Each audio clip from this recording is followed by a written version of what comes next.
Good morning. Welcome everybody to day 2 of the FISSEA Annual Conference. I'm making a mess. Thank you for joining this morning. We hope you had enough time to get refreshments and use the restroom before we get started here. Remember, FISSEA is meant to be a community to help strengthen cyber training and awareness programs, and I believe yesterday we had informative and impactful presentations. I'm gonna do something a little different. I'm gonna start off with a corny dad joke to make sure everybody is awake, maybe even two. Let's see how this goes. Where did the cybersecurity team go? Any takers? They ran somewhere.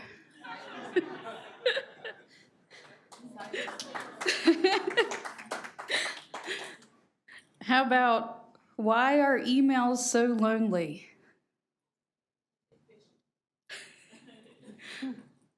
They're afraid of attachments. Okay, all right, everybody's awake now. I was also informed we have a birthday in the house. Happy birthday, Shelley.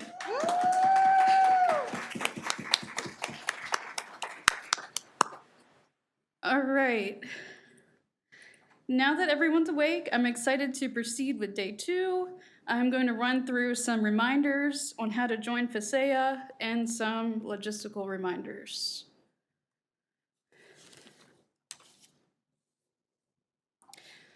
We encourage everyone to participate in FISSEA. You can do that by emailing the email address we have up on the screen. If everybody either wants to take a screenshot or write down the information, volunteer for our planning committee, serve on the contest or award committees for 2025.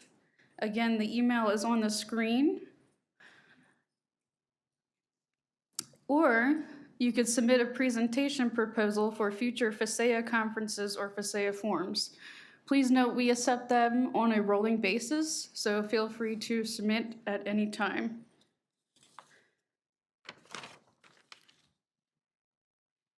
You wanted the other part too.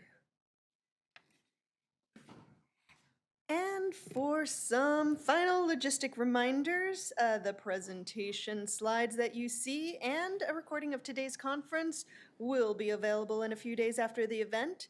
You will receive an email notification with a link to the presentation slides and the recording. So again, this is being recorded.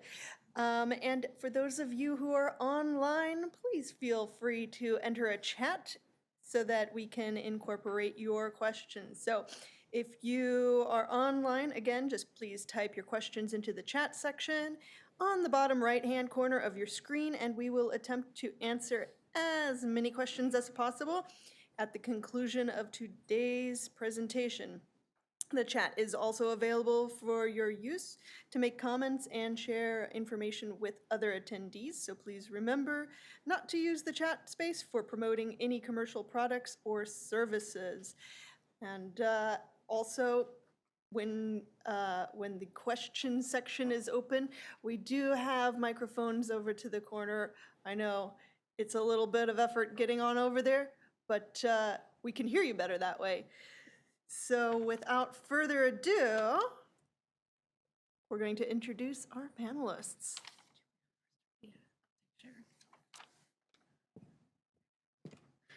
Now introducing Sharon McPherson. Sharon has been with the Department of Veteran Affairs for 2 years with over 20 years of academic and industry experience, specializing in cybersecurity, computer science, and information technology.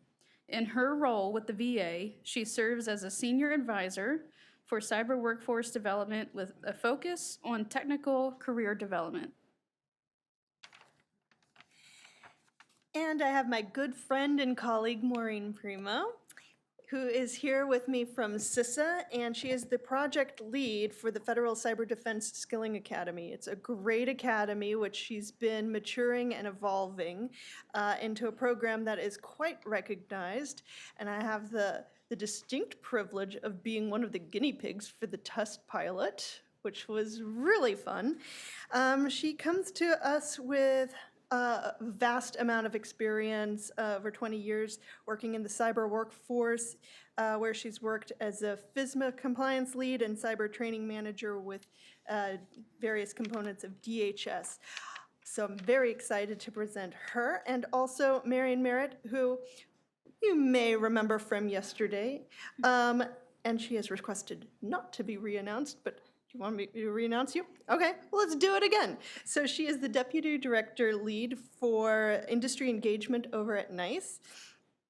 And actually, she was one of the first people that I worked with in the federal government when I worked as an intern. So fun fact.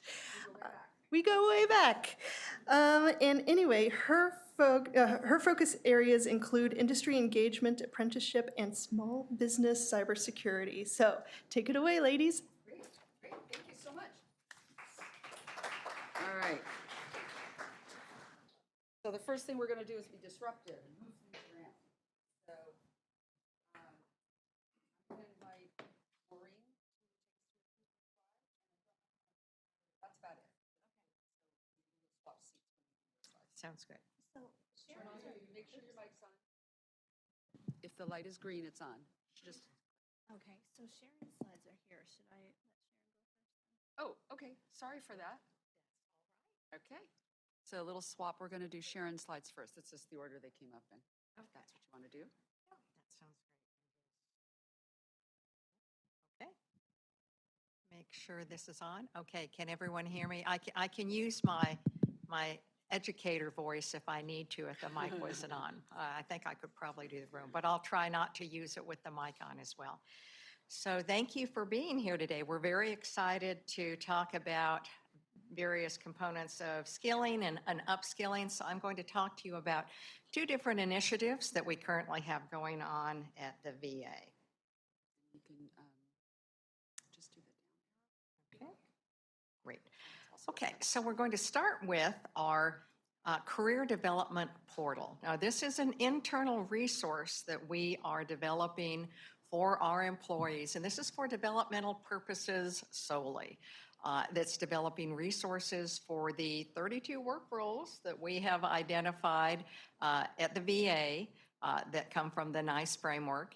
And you notice that we have all of those work roles. Well, there are, if you take a look at it, they're film strips, and we have it in different categories. We have it in the categories that you'll see if you were looking at the NICE framework, where you have some in information technology, some in cybersecurity, or cross-functional positions. But we also have a new film strip where we have some of our AI work roles that we are developing, as well as AI awareness training. Now, if you go into each one of the work roles, again, this is a work in progress. We have been working on this for 3 to 5 years. I know my colleague Clarence Williams is here, and Clarence really started some of the development when we were looking at the videos and some of what I will be talking about in just a minute, our skills maturity assessments that we have for the people. You'll notice it's in different categories. We have 5 different categories. We have about my role, where we take a skills-based profile for each of the work roles. And what we've done with the skills-based profiles, we bring over our competencies that we have at the VA, but we take, more importantly, the tasks, the core and the additional tasks that you see in the NICE framework for each one of the work roles, as well as the knowledge and skills that you'll see. Why is that important? Because the skills-based profile that we have developed for each one of the work roles, based upon the NICE framework, actually underpins the resources that we are developing for our employees. In addition to that, we go on where we have qualification indicators, and Clarence has shifted over from doing training into doing policy and metrics and qualifications and all sorts of things. So if you want to know about qualifications or metrics, ask Clarence why he's here today. Then we go into demonstrate my skill, which is your assess my skill, where we talk about the skills maturity assessment that we've developed that allows our employees to take a self-assessment. Remember, these resources are for developmental purposes. They are not for promotional purposes. And they can go into each of the tasks. We've developed proficiency levels for each of the tasks, and we've developed behavioral indicators for each of the proficiency levels for each of the tasks.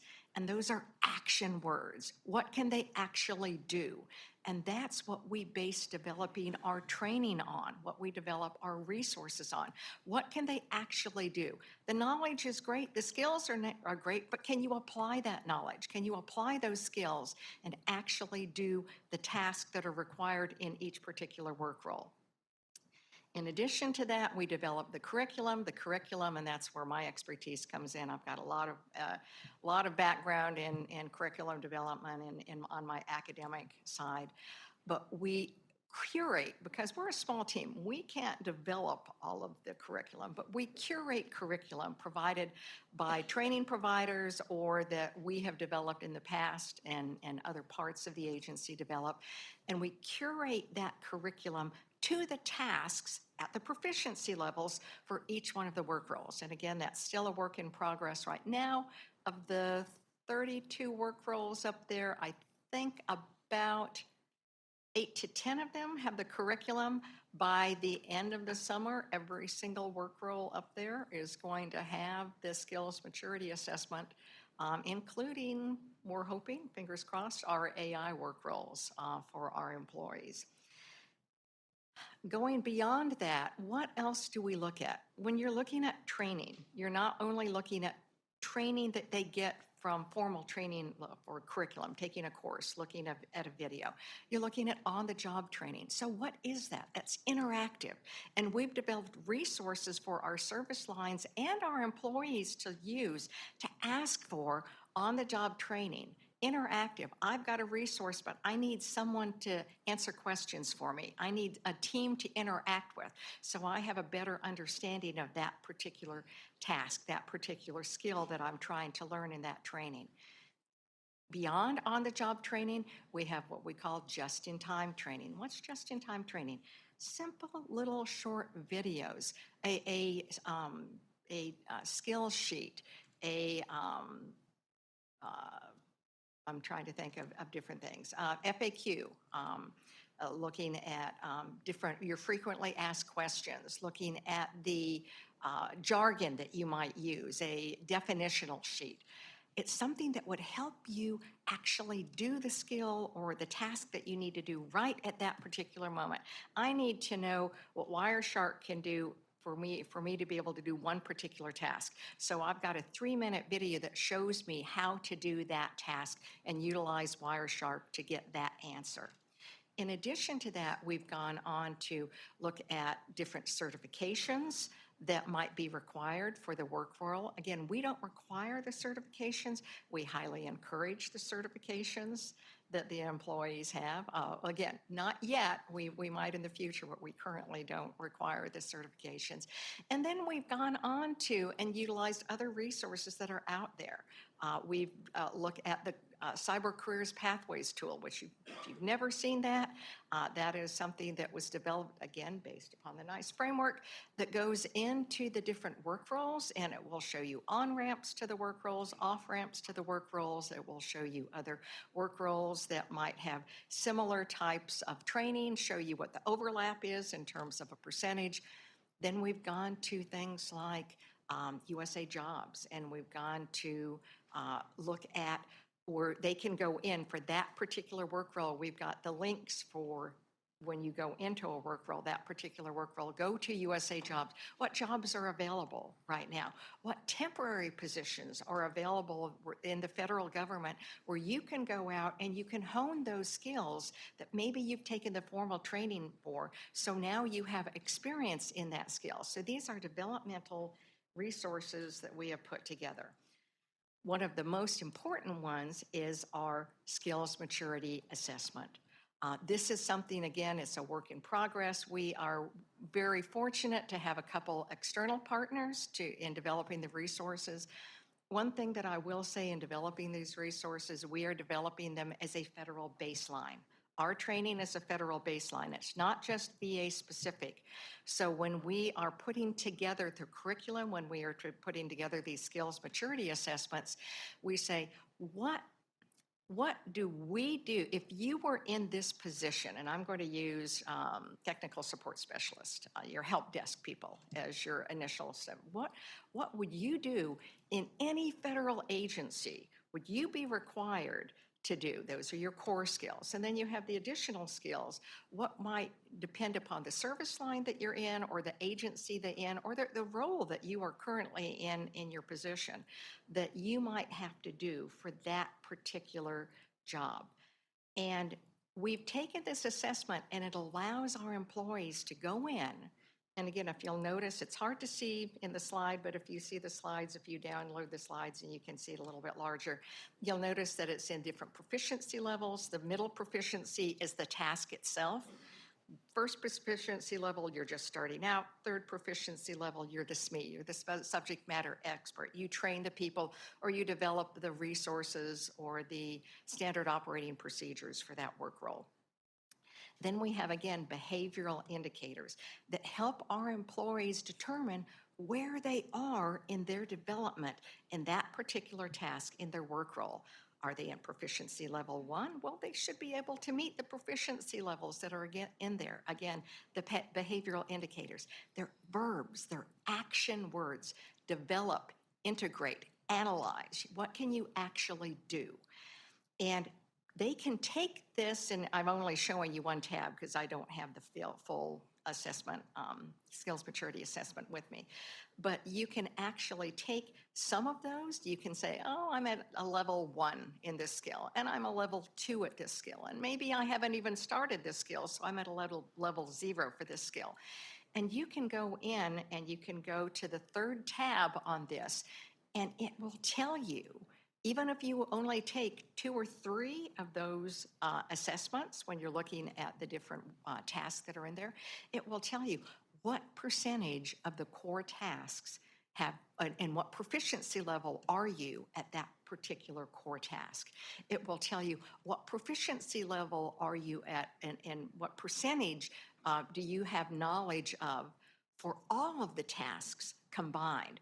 So it allows our employees to go in self-assessed. We also have a guide in there that allows our, let's say you have a supervisor, let's say you have a team lead that you trust, you go to that team lead and I go, hey, Marion, I think I'm at this proficiency level for this task. Would you go over the skills maturity assessment and give me one?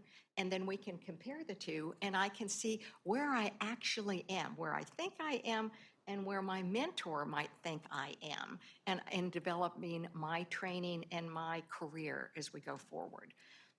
So that's our first initiative that I wanted to talk about. What are we doing in terms of reskilling or upskilling our current employees as they go forward? Do you want to stop for a minute? I'm just curious if we have any questions from the audience on what Sharon has shared so far.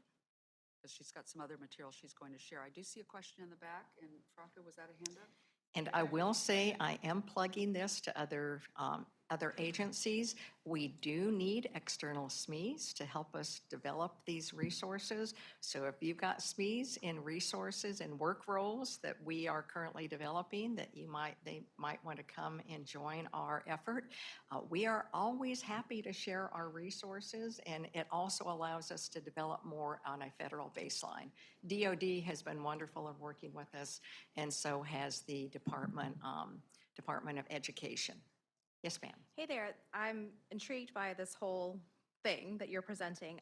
My question is about the hurdles that you might have had to jump through to implement this, particularly as it pertains to any union concerns or HR concerns.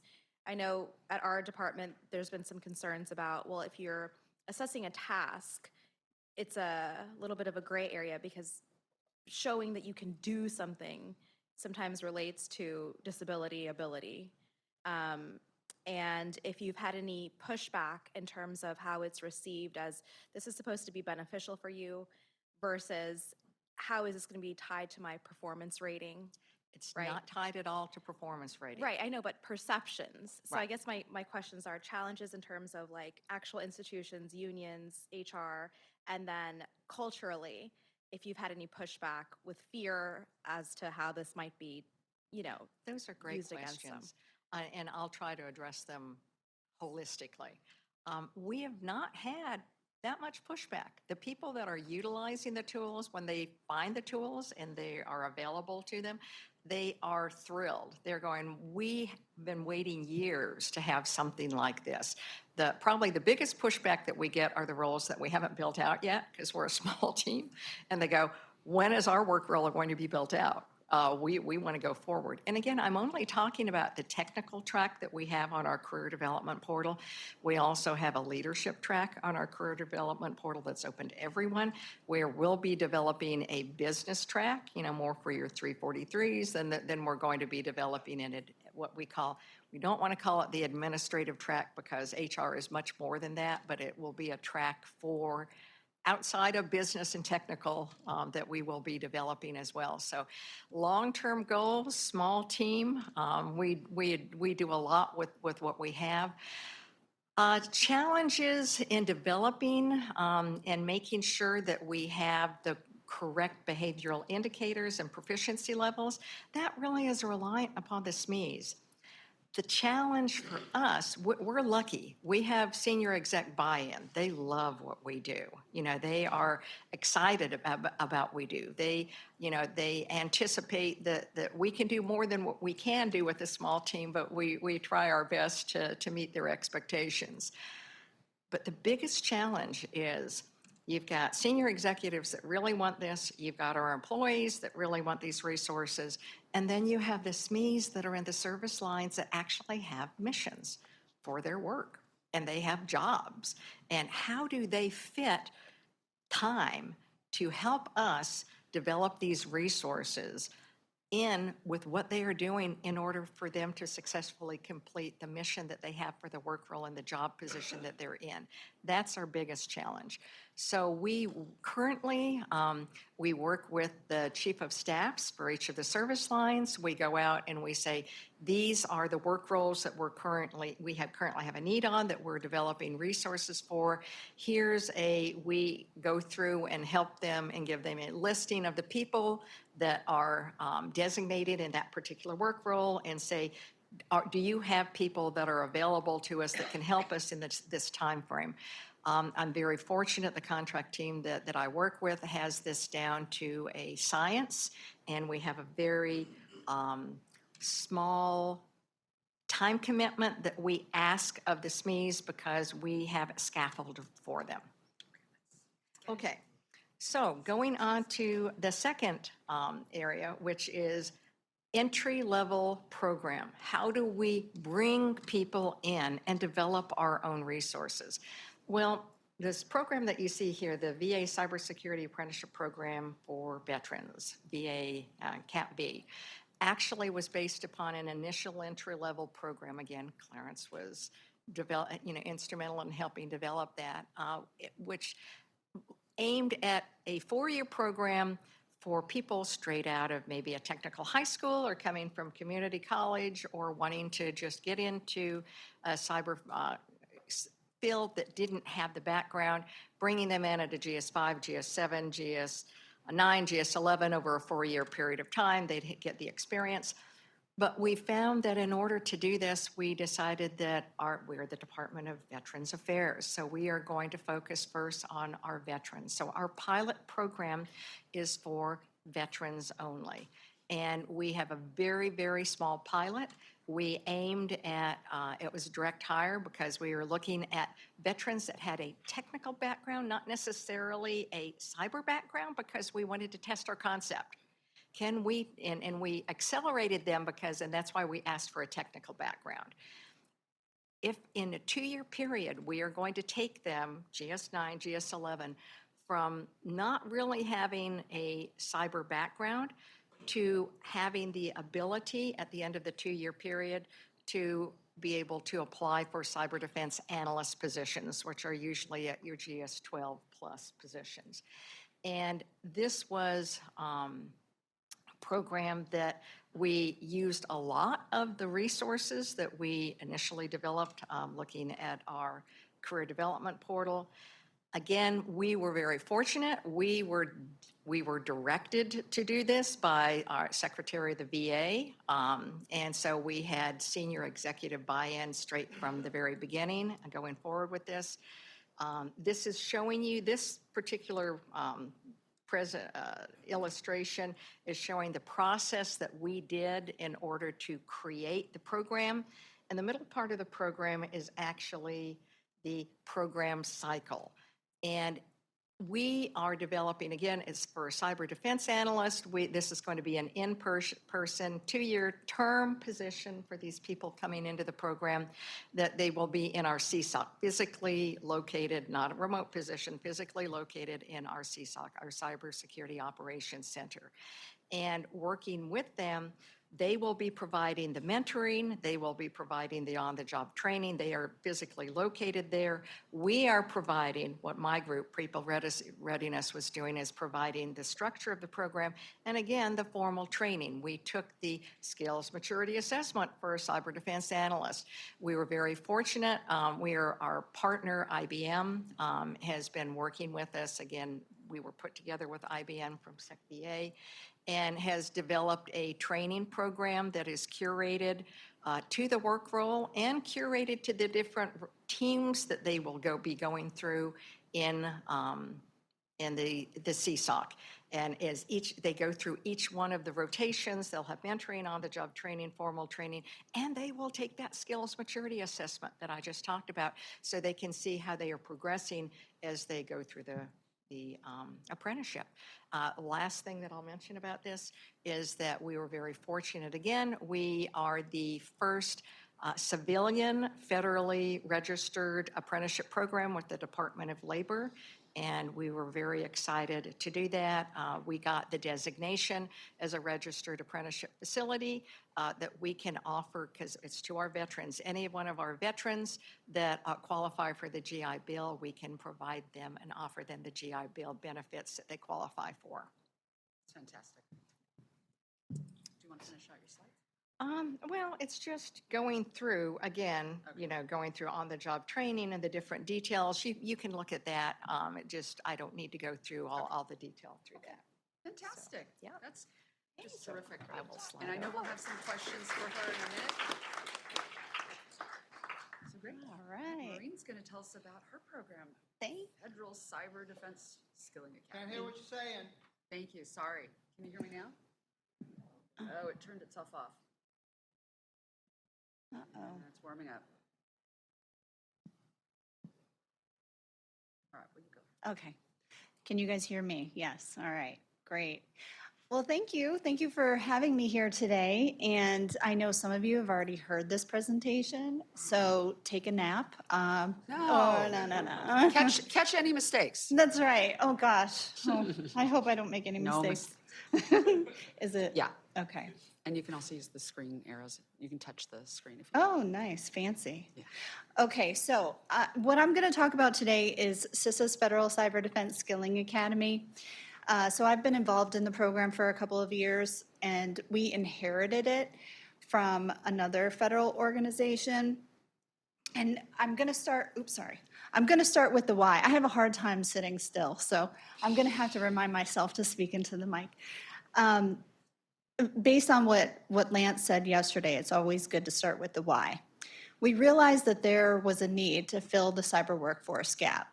And because of that, there was an executive order written in 2019, which designated multiple programs, multiple agencies to develop, to develop programs to skill the cyber workforce. So the Skilling Academy came out of that. But what we realized is that in the federal government, this slide might be a little bit misleading because it's federal or it's cyber jobs that are open nationally. In the federal, it's not that many. It's not close to 600,000. It's a smaller number. But we still knew that there was a need to skill the cyber workforce. So that was the why. How do we skill the cyber workforce? So I also realize that there are those of you out there who are not part of the the federal workforce, and I apologize in advance that we are not offering training to you, but that's not where we have our funding to do our training. So, federal workforce. All right. So when we first started, we initially came up with the cyber defense analyst. Some of what Sharon was saying before, cyber defense analyst, we saw was one of the biggest needs where we could train really people who didn't have a lot of cyber knowledge, reskill them. We said reskill. So we wanted to start with individuals who were working in jobs in the federal government who wanted to switch career paths or pivot. So what we've seen a success with so far is TSA. In TSA, there are a number of individuals who are working in the airports, they're in the federal government, but they want to pivot their careers into a cyber role. So this is the perfect training opportunity for them. It is free training, it's virtual training, so I like to say we should be everybody's best friend. After spending years and years and years of my career doing security and security tests, I was never anybody's friend. Nobody ever wanted me to come in and talk to them. And now I'm working on this program that provides free training to the federal government, and I'm like, everybody should like me. I guess I have problems with wanting people to like me, but this is a wonderful program for that, for getting people that need cyber training and don't have the resources. And we know that within the federal government, that's always a problem. How do we have a budget for training? And a lot of times training is kind of it's cut first and it's kind of the last priority. So this offers people a wonderful opportunity to receive free training, and then hopefully it helps them pivot their career. So I want to stress that too. We can't say that you'll go through this program and then you'll 100% be guaranteed a position in cyber. We cannot say that. What we can say is that you will receive extensive intense training, and you'll have that knowledge, and then hopefully with that knowledge you'll be able to utilize that, make some connections. That's another great part of the program. You're in the program with other federal government employees. You'll be able to make those connections, talk to other people, hopefully get some detail opportunities, and then hopefully then eventually get a job in cyber. That's the goal, fill that cyber workforce gap. All right, so cyber defense analysts, that's what we started with. And then we realized we need to expand the program. We need to do some upskilling. So we know that there are also people in the federal government that are already in a cyber role, but they want to do something a little bit more. So now we offer cyber defense forensics analyst, cyber defense incident responder, and vulnerability assessment analyst. So that's what FY24 has. In FY25, we hope to offer even more courses, but for right now, that's what we've got. And so these are applications, so you have to apply to get in. There are only 25 seats for each course. Again, it's free. I don't know how many times I'm going to say that, but it's free, and it's virtual. So that allows people in Alaska to take the training, in California to take the training, Las Vegas, I don't know, wherever you are. You can take the training from anywhere, which I think is another unique benefit to our academy. Another part of the academy is we have certification vouchers that are offered. So again, I'm going to say this is what's happening in FY24. For the Cyber Defense Analyst course, there's a Security Plus certification voucher. So you do have to take the test and you do have to pass it, but the voucher is there. And then for the vulnerability assessment pathway, there's the penetration test, and you can see we have the CompTIA cybersecurity analyst for the incident responder.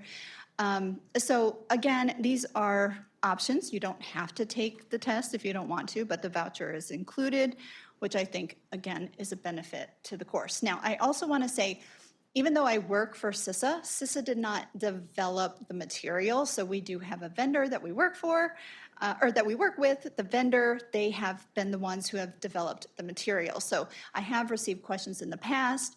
Can FISSEA do this? Can FISSEA make, tweak the material? Now, our vendor is very willing to work with us, and they make adjustments, and they do things for us based on feedback. We have surveys. We ask the students, how are you doing? Do you like the course material? Are there any problems that you're having? And our vendor always, makes those adjustments and works with us. But FISSEA does not develop the content. So I just wanted to clear that up as well.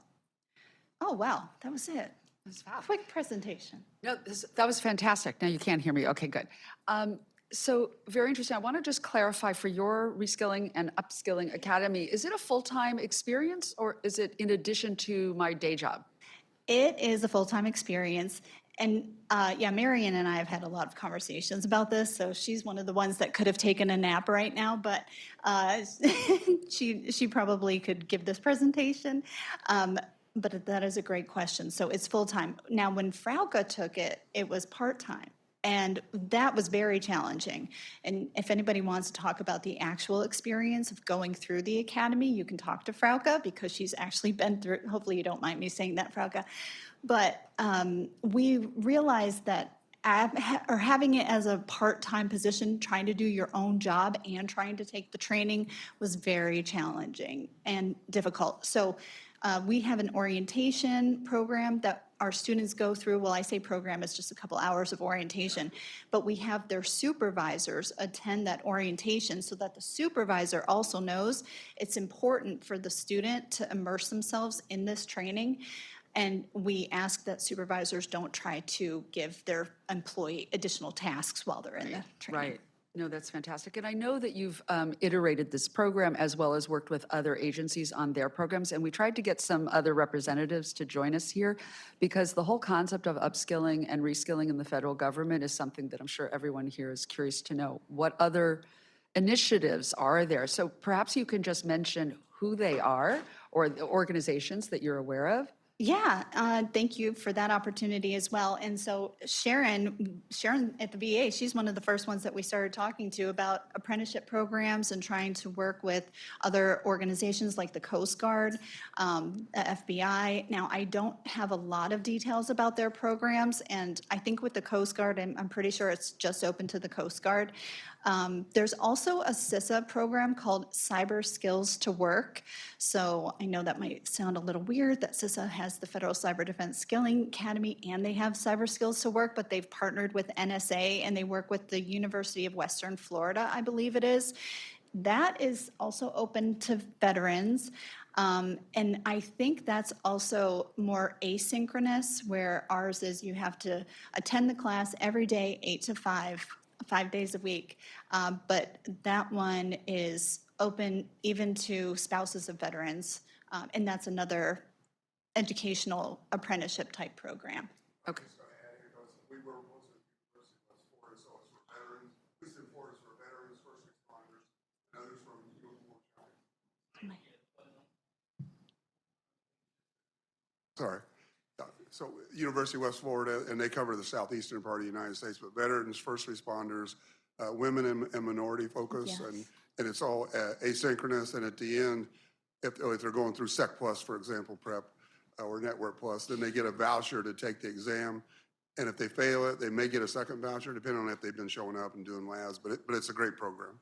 Awesome. Thank you. Thank you for the that. plug. Yeah, so let me ask a question for both of you, Sharon and Maureen. So let's talk about the evolution of your programs because they have. There was initial iterations, things you learned. I'm just curious, what key lessons would you share for everyone out there who's thinking, I'm going to attack you both at the end of the presentation and steal your ideas? What are your key lessons learned and what partners were really important to you?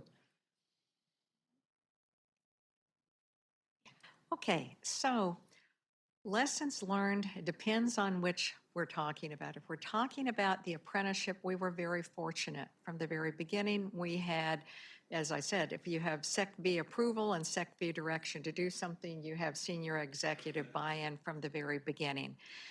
the challenge was more from an HR perspective. I know that the White House and I know that OPM are currently trying to address this. And that is, instead of focusing on education, you are focusing on the skills or the tasks that people can do. The challenge with hiring our veterans and bringing them into the federal government is that you have many, again, the veterans that we were looking for would have a technical background, and they had to be recently separated from the service within the last 3 years in order to do the direct hire. But if you have someone that is a airplane mechanic, our HR department would take a look at it and they go, they don't have the qualifications to come in as a GS9. They don't have the experience. Airplane mechanic has at least 5 different software systems that they are responsible for on their particular plane that they have to troubleshoot, they have to maintain, they have to update. That is a significant experience, and they have to protect. That is a significant amount of experience. But if you don't understand the technical background and how it relates to what we do, you can't give them that credit. And so that has really been, from the apprenticeship point of view, the biggest challenge has been educating our HR department to understand the different experiences that people might have out there in a technical field that would qualify them to come in at a certain GS level. You know, quite frankly, if we brought someone in at a GS5, they're not going to come into our program. You know, you've got a veteran that has a family to feed, they're not going to come in at a GS5. They just can't do that. And so you have to give them a position and the ability to come into the federal government at a wage that will minimally support their family, give them the opportunity over that 2-year period of time to develop the experience, because that's what they need. It's not just the training. They have to have the experience if they want to be able to go ahead and get a position later on in a different work role.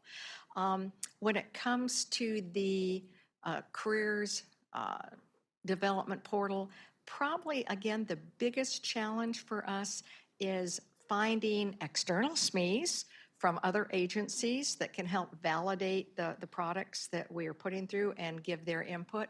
But for our internal SMEs, it's what I mentioned earlier. You've got SMEs that have a mission. You've got service lines that have a mission.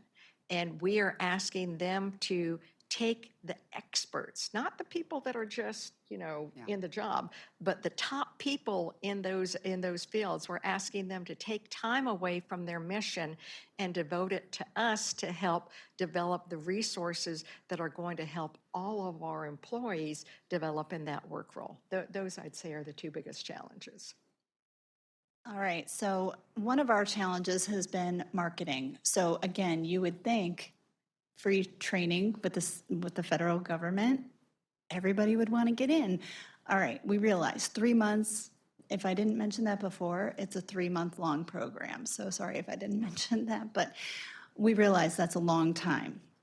So we've been struggling with getting the word out, even within my component, or well, within DHS.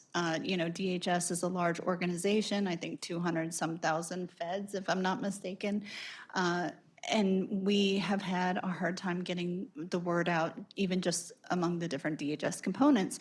So if we can't, you know, if we can't make that step, then we're doing something wrong. So I'm trying to do like this grassroots effort in talking to working groups, talking to community of interest groups, talking to forums like you all, and asking you if I can come in and talk to anyone in your organization and give briefings, and I am happy to do that. So that has been one of our struggles, is letting people know that this is out there and it's available. Now, I will say for FY24, we're winding down on our applications for the year since it is a 3-month-long program.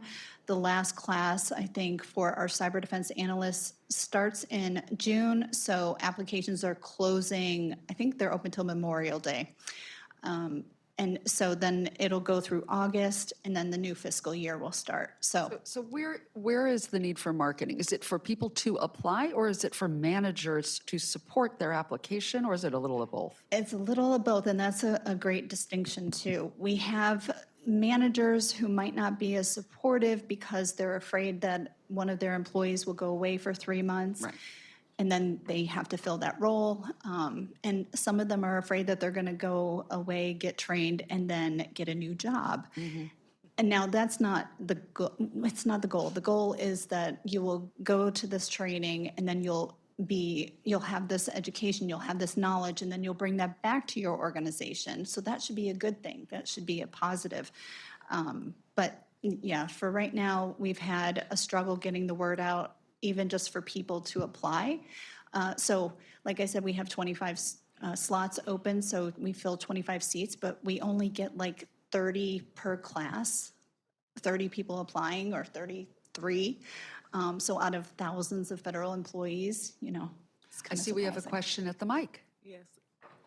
Can you make sure the green light Good is on? morning. Can you guys hear me? Yeah. Yeah. Okay, good morning. It's funny that you said that. So we've actually scheduled to create 3 or 4 posts promoting your program. So I was saying to myself, oh, that's great. So I did want to talk to you, if you don't mind, after this, to see, because according to what I've read, I thought the deadline was on Monday, this Monday coming. And so we were only going to do 3 posts because of that, but maybe I'm incorrect, and maybe I can talk to you a little bit more about it after. And what organization are you with? Oh, sorry, Health and Human Services. Oh, fantastic. Yeah, yeah, Okay, yeah. yes. They are extending, and that's another struggle, I guess, that we've had is getting our communications updated. So I don't know if there are other federal employees here who deal with bureaucracy, but when you try to get communications updated, sometimes it takes longer to get the communication updated and rolled out before a deadline is extended. Anyway, that's what we're dealing with now. So, yeah, I think on the website it said that I think it was last Friday was supposed to be the Okay. cutoff, and they've extended it, but I don't think the website says that it's extended. Oh, okay, if Yeah. I can get that from you later on, Yeah. that would be great, and then we possibly can do some additional social media posts to help you guys out. Oh, good. Yeah, we actually are on LinkedIn. We've posted a couple times on LinkedIn. So, and I have handouts. So anybody who wants a handout, we've got QR codes. So we're trying to be really cool and edgy now. So, and they're not fake QR codes. You're not going to get I was phished. just going to ask Yeah. that. Thank you. Other Thank you. questions? Yes. Hey, Walt. Brooke, do you have a question? Yeah, sorry. I had to grab the mic, I'm short, so. So Marie, my question is there any plans in the future as of now to expand on the pathways of the Defense Skilling Academy to different courses, et cetera? Yes, thank you, Brooke. That's a good question.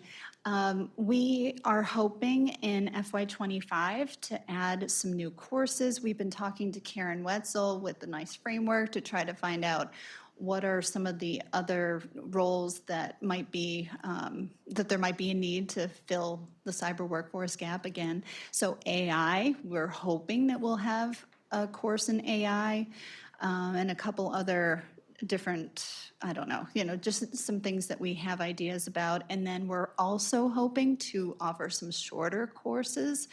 We do think that the 3-month timeframe might be part of the problem in getting folks in the seats. So yeah, we do hope to offer more courses and some shorter courses. Thank you. Thank you, Brooke. believe most of us understand that cybersecurity isn't really a monolithic set of concepts. There's all sorts of specialties.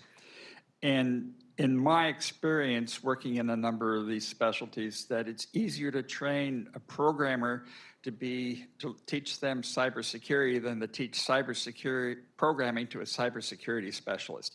And I think that's what you're trying to do, but I was wondering whether that was something you did intentionally with that understanding, or was it just something that you came into fortuitously? Well, Are you talking specifically about our cyber defense analyst course, or are you just talking in general about the subject matter that's trained? Well, Sorry, I'll let you answer either way. Okay, great, okay.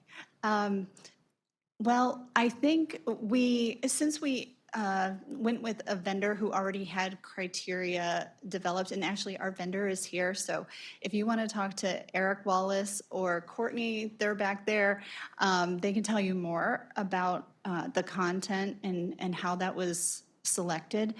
But yeah, we were looking at different things, I think, that would fit the roles instead of what particular material would be taught. We kind of just, Yeah. yeah, I don't know. I'm sorry, we're at time, so I apologize for anyone who had a question either online or here in the room, but we're going to wrap this up. However, both our wonderful participants will continue to be around, and I feel like this is such a great topic that we'll probably talk about it in future forums, because I feel like there's a lot of great activity happening throughout the federal government on reskilling, upskilling our staff. So thank you very much today, and a round of applause for our presenters.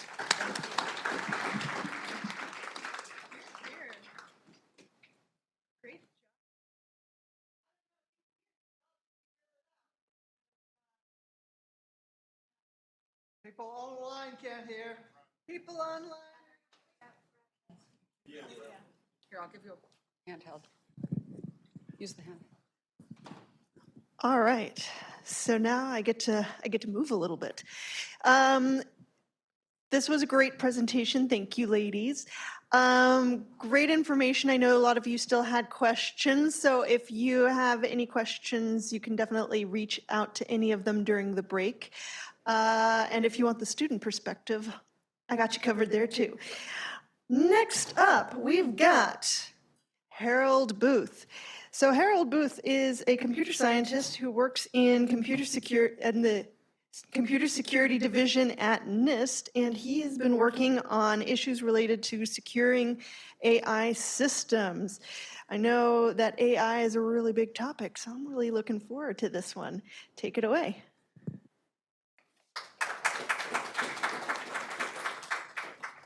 Great, thank you. Hey, good morning, everybody. Morning.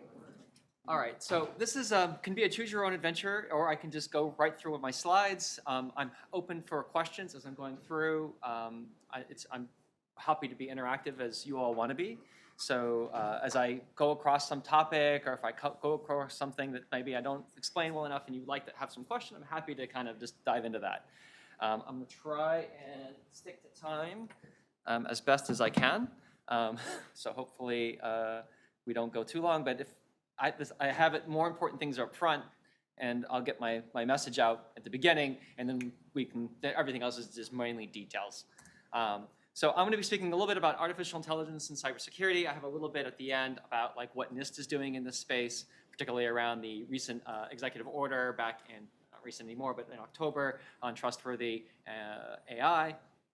And so what I want to do is just kind of briefly I think what's really important, something that we at NIST often think about is our definitions. So I kind of want to just kind of level set everyone, like what we mean when we say artificial intelligence and some of the other terms and terminology that often get bandied about when talking about AI. And then I'm going to talk about trustworthy artificial intelligence as how NIST is talking about in the NIST ARMF. And then I'm going to talk a little bit about some of the risks and some of the other issues that kind of come up from a cybersecurity perspective when thinking about AI. And then I'll just, like I said, I'll talk a little about some of the work that NIST is doing here. So I promise this is the only slide that has this much text on it. And that's only because I could have to fit the entire definition. This is from the executive order on the safe, secure, and trustworthy development and use of artificial intelligence, itself a mouthful. And in that, they define artificial intelligence. And what they're trying to do with this definition is they're trying to kind of, well, philosophers have been arguing over how to define intelligence. And now we're trying to define artificial intelligence. And so what they're trying to do is like really kind of be as broad as possible in describing something for which we already don't have very good definitions for. But largely what this is trying to get at is saying that we have a machine-based system that for a given set of objectives, so that defined by a human, that is able to then make predictions, recommendations, or decisions influencing real or virtual environments. So it's a very broad category trying to cover a lot of different things. And then also, artificial intelligence systems use machine and human-based inputs. So trying to cover all the different ways from which machines can basically perceive or interact with the environment. And then take those perceptions and then basically create models, and then in an automated manner, and then basically using some sort of inferences or decision-making process is able to formulate, options for either information or action. So that's basically what this definition is trying to get at. Some other terms that are often being used, sometimes interchangeably and sometimes not, is something like machine learning. Machine learning is a subset of artificial intelligence. And basically what machine learning is all about is about taking data and learning models. That's basically what's happening when you're talking about machine learning. It's a little bit different than, let's say, the older form of artificial intelligence, which sometimes pejoratively gets called GOFI, good old-fashioned artificial intelligence, which is symbolic AI. It's where the human would create code, and basically the human would be putting their information or their knowledge into the AI system, and it would basically work in a very narrow way. What machine learning is trying to do, particularly when we're talking about machine learning, we're talking about deep neural networks, which is the new technology that underpins a lot of what's going on, is taking data and learning patterns or statistical bits of information about what's being fed into it, and then is able to then make inferences about future inputs. Generative AI is about then taking a model that's been constructed based upon a bunch of data that's been learned, and then basically producing new outputs based upon some set of inputs. So basically, so an example would be, say, ChatGPT, which is most people are familiar about, which is you give it a prompt, and then based upon that prompt, it then predicts what it thinks the next few tokens are that would match up with what was already given. And so that's basically how ChatGPT is working. It's just predicting the next word based upon the words that preceded it. It's just predicting the next word, one after the other. And that's based upon a very, very, very large corpus of data. In many cases, as much of the internet as these companies can get their hands off, as many books that are digitized that they can then feed into this. That's basically what underlines these things. So that leads me into foundation models. Foundation models are these very, very large models, often over 1 trillion parameters, that are fed petabytes of information, very large amounts of information, that is then used to build these very large models. Frontier models is kind of another term that you'll often hear used, primarily folks in Silicon Valley that want to basically talk about the edge of what's going on. And this term, frontier models, they keep adding new terms. I think I've heard some other new term recently. But basically, or advanced models or something like this. But frontier models is basically just another way of talking about basically generative AI, foundation models, these very large models that are out there. And then AI red teaming is another term that gets used quite a bit. And AI red teaming is very different than what we in cybersecurity think of as red teaming. AI red teaming is often is a little bit less formal than what we would do in red teaming, and a lot more just taking a group of people, putting them in a room and saying, have at it. Like, make it do something bad. Literally nothing more fancy than that sometimes. And what they're often concerned about when AI red teaming is that what they're looking for are a number of different things. Sometimes what they're looking for is behavior that is unexpected. They're looking for it to be biased in some way. They're looking for it to maybe give information back that is unacceptable. Maybe, for example, if I'm working with a chatbot, I don't want it to produce information about how to produce a bomb. And so that's one of the examples that's out there, and there's lots of different ways around that people have discovered from a security perspective that you can be concerned about. So anyways, so these are some of the terms that are out there. There's many more, and I'll try and define them when I come across them in my talk here. So I'm going to spend a lot of this talk talking about all of the ways that AI, artificial intelligence, can go wrong, but I want to at least emphasize that there are opportunities here around AI. And so AI right now, what it is really, really good at is things like translation. Prior to these deep neural networks, translation was actually a really hard problem. We didn't really have really good solutions for. This works really, really well. Speech recognition is another area for which AI has actually demonstrated much superior performance relative to prior technologies that were basically being used for this kinds of things. It can also be done, and people are looking at it as how to automate repetitive tasks. It's really good at finding patterns. That's basically that for particularly patterns where you already have a really known distribution of data that you can then just feed to learn a model, and then you expect to get data that basically matches that existing distribution that you already have. It works really well for those kinds of tasks. And then, you also can use this to aid human decision-making. I think this last bullet, I think, is sometimes underappreciated. I think when we design these systems, we need to be thinking about how the humans that are going to be involved in these processes are going to interact with these systems. Sometimes we think about them as ways to replace humans, and what I want to really get people thinking about is like, no, we want to augment our humans that are already here, that already know what they're doing, they already have expertise. We're just trying to give them tools to make them better. And I think sometimes we think about we want to replace the human, and I think that's a terrible idea. I think you really want to augment what humans are already able to do. So when we're talking about trustworthy AI, NIST has defined, depending on how you want to count, 7 or 11 core building blocks, or 7 terms that they're concerned about. And so this is all from the NIST AI-RMF that was produced back in January of 2023. And so SAFE, which is about just making it so that machines act in a way that is safe from a perspective both physically, like doesn't cause harm to people. So think about like if I'm driving an autonomous vehicle, you don't want to run into people or run into things. Think secure and resilient is about making sure that like information, secure in the way that you and I in cybersecurity think about, which is thinking about like making sure that information doesn't get exposed that shouldn't be. Resilient is about being able to deal with situations in a way that it degrades gracefully so that it doesn't cause problems either upstream or downstream as part of a bigger system. You have a question? I'm happy to. Yeah, I didn't want the opportunity to pass, but one of the things as you're walking through this and you're talking about how AI can augment human interface, I wanted your thoughts on the statement that's picking up a lot of steam these days when people talk about AI replacing people. Mm-hmm. And I think a lot of folks are tuning into the fact that maybe it's not going to be a replacement of people, but people that understand this technology may be replacing folks that resist it or don't understand it. Mm-hmm. What are your thoughts on that? So I think that's how technology typically goes, right? So typically what you see is people that take advantage of new tools typically are able to be more successful in the new environment as things go. I actually have a sister who is looking to reskill herself, and she's does marketing, and I said, go learn prompt engineering. Because those people that learn how to interact and do prompt engineering better are probably going to be more successful in the marketplace than someone that doesn't. And I think these are tools that we just need to learn how to use and how to apply to our particular areas. I'm a software engineer is one of my skills that I have, right? So to be having some familiarity with what these things do as part of code generation is a key part of my job now. I should understand how they can be used as a function of my workflow as I'm doing development. So maybe they can be good for prototyping, but they have their own downsides to them as well, which actually I'll cover that a little bit later about like what sorts of issues can come up with using these tools for things like code generation and so forth. But yeah.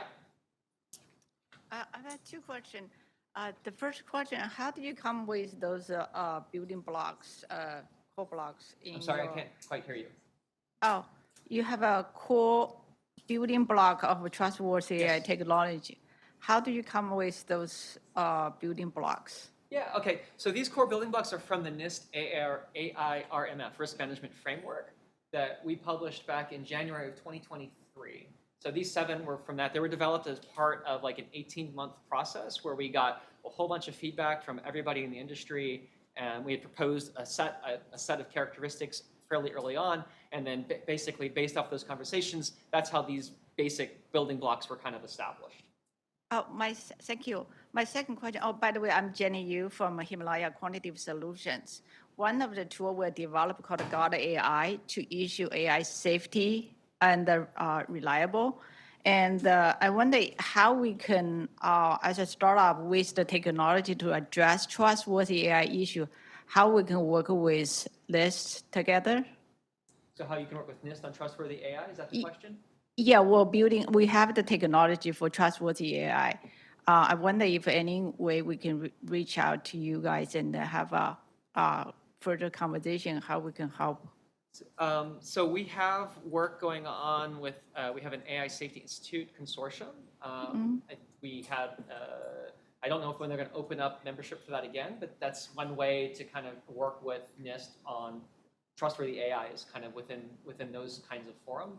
I mean, if you have particular things that you want to work out, we have plenty of emails and other things that you can kind of reach back to us. Okay, if you'd like. thank you.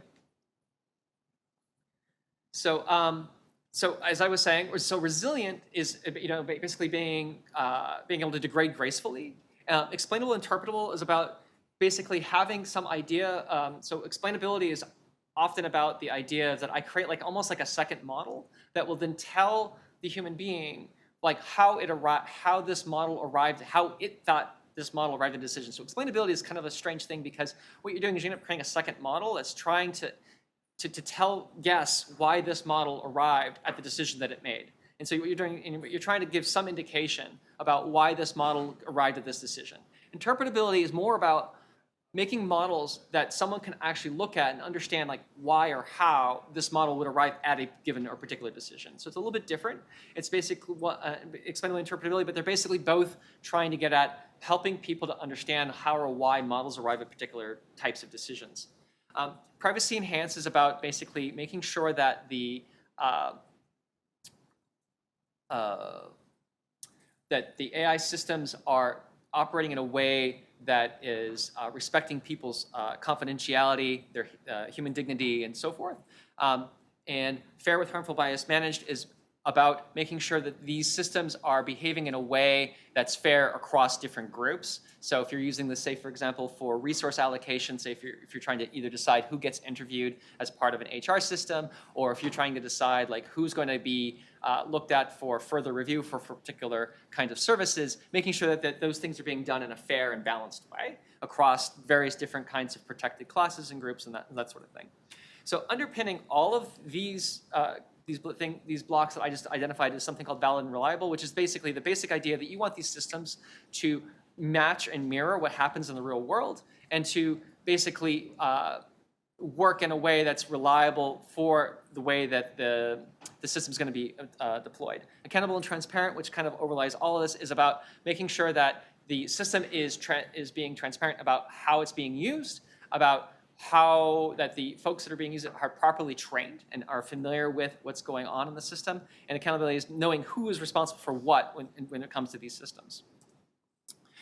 So when looking at, from a cybersecurity perspective, these kinds of things, so in the NIST framework, we talk about map, measure, manage, and overpinning all of this is govern. And so we want to have a culture of governance where we're basically governing what's happening in the AI system, and that we then, for a particular given context, that we really understand what's going to happen here, and that we understand what sort of measurements will give us that understanding, and that in response to any particular issues that arise, that we're properly and appropriately managing this AI system. So from a cybersecurity perspective, I think what a couple of really important questions that you need to be asking is things along the lines, what is the task that's going to be, this system's going to be used for? Probably the next most important, or probably even more important than even that, is AI even necessary for what you're going to be applying this to? There's also different ways that you can do this. So sometimes people say AI, and what they maybe mean is something along robotic process automation, which is something that often gets used in tandem. But that's more deterministic, and you can actually look at it and understand what's going on. As a cybersecurity person that thinks about how do I defend AI systems, there are some models that are more defensible than others. So kind of give some thought to the technology that underlies it. So deep neural networks, for example, are what are called black boxes. They're actually very difficult to understand, for a given input, how it kind of goes through the model and arrives at a particular output. From a cybersecurity perspective, that means that I don't know for any given input, how to validate that to make sure that it's within the range of acceptable inputs that means that, so if I'm giving it an image, there are ways that I can add a little bit of noise that to a human it's imperceptible, and then there's no really good way for me to kind of construct defense mechanisms to kind of determine ahead of time whether this particular image has any sort of adversarial perturbations in it. And so, but there are other kinds of models, other kinds of technologies that tend to be more what I would call interpretable, that are things that I can look at as a human, I can actually rationalize over, I can see what's going on, and those can kind of get implemented within systems very simply as kind of either decision trees and those sorts of things. And those become things that are more defensible from a cybersecurity perspective. So these are the kinds of things that you should be thinking about. It's not just, what should or should I use AI? It's also then thinking about, okay, well, once I decide okay, I need to use some form of AI technology, what AI technology can I use that makes it so it's more easy for me to apply my cybersecurity discipline across this. Another thing to keep in mind when we're talking about AI systems are just software systems. They're like every other software system that you're going to have to defend. Everything that we know how to defend these systems carries over into AI systems. AI systems operate on traditional IT infrastructure. We have to defend this traditional IT structure the way that we normally do. Defense in depth, least privilege. All these things still apply. Understanding what the attack surface is, doing these threat modeling, understanding who's going to have access to these things, understanding what context these things are going to be used in. What sorts of actions or activities, given the task that I'm asking the AI system to be used for, what sort of actions will an adversary want to take that would be to their benefit and to not my benefit? And so how can I prevent them from doing that? How can I defend my system such that I can prevent that adversary from doing what they want to do, or can I detect what they're trying to accomplish and prevent that?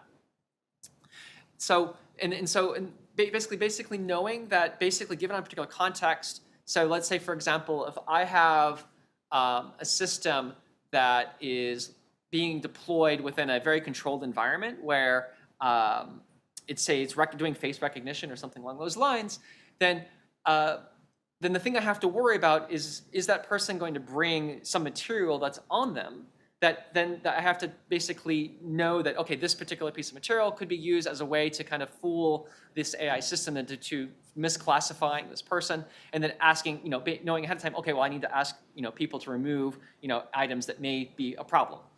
So those are the kinds of things that to kind of be thinking about as these systems get deployed. You should also have a really good idea of what metrics are relevant for whatever you're trying to accomplish. And then, also having ahead of time as you're kind of developing these systems, what sorts of experiments can you conduct that allow you to give you some idea of whether these metrics are good or bad or not. And then as these systems are being deployed, understanding what the dependencies, that upstream, so where is the information that you're getting, where is that coming from? And then how is the information going to be used by downstream systems as the system is deployed, making sure that you can defend when these systems maybe give bad information or go in a direction that you don't want them to go. So some risks just from basically looking at this from different perspectives. So if you're a consumer of a system, let's say you're just trying to use one, let's say you're trying to use for content generation. So where you're trying to generate a document, like ChatGPT, you're saying, oh, can you summarize this for me? Or say you're using for code generation, what some concerns that you may actually have as a consumer is so the first one that comes up quite often is intellectual property. Two ways. One is your own. When you feed when you feed a prompt, you give information to these things, these companies may or may not be using information to continue to train these models. Once that information is being used to train those models, that information can actually get sent back out to someone else as part of some other prompt. And so you need to be somewhat careful about how that information is going to get leveraged and used. The other thing you need to be concerned about is the intellectual property that's actually associated with what gets generated. Like I just said, that could be someone else's IP that you're not going to use within your systems. Particularly, this can be an issue for, say, code generation. So this is something that you should be kind of aware of and wary of as things go on. The other thing that you have to be concerned about with respect to this stuff is unreliable output.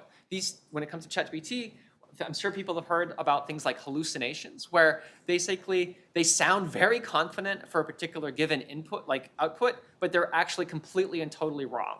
There's been a number of cases where a lawyer has decided to use it, and then basically it just generates a legal brief, and it identifies a bunch of prior court cases that don't even exist. And so that's something that you have to be very, very aware of.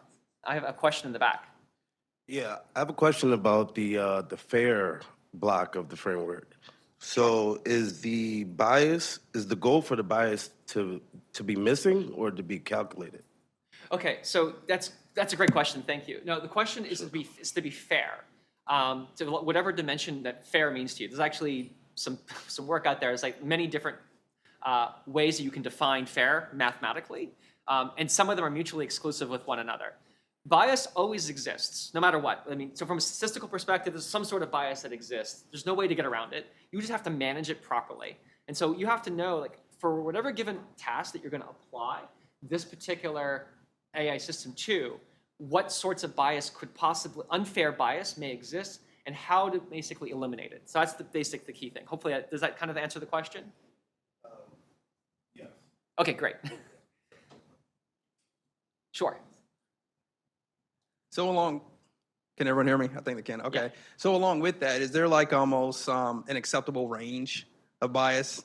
I know because everything as you said before kind of comes down to kind of mathematical and everything Yeah, else, sure. right? So is there an acceptable range, for that bias? Well, that has to be defined. So that's defined based upon how it's going to be applied. So I'm not going to give you a really great answer here. So it's in terms of I'm going to say like, oh, well, it's this cutoff here or that cutoff there. It's going to be what is for your particular application, what sort of legal and compliance measures are relevant for that particular thing. So some things you just may want to be fair to make sure that you just want to have a good reputation as a company.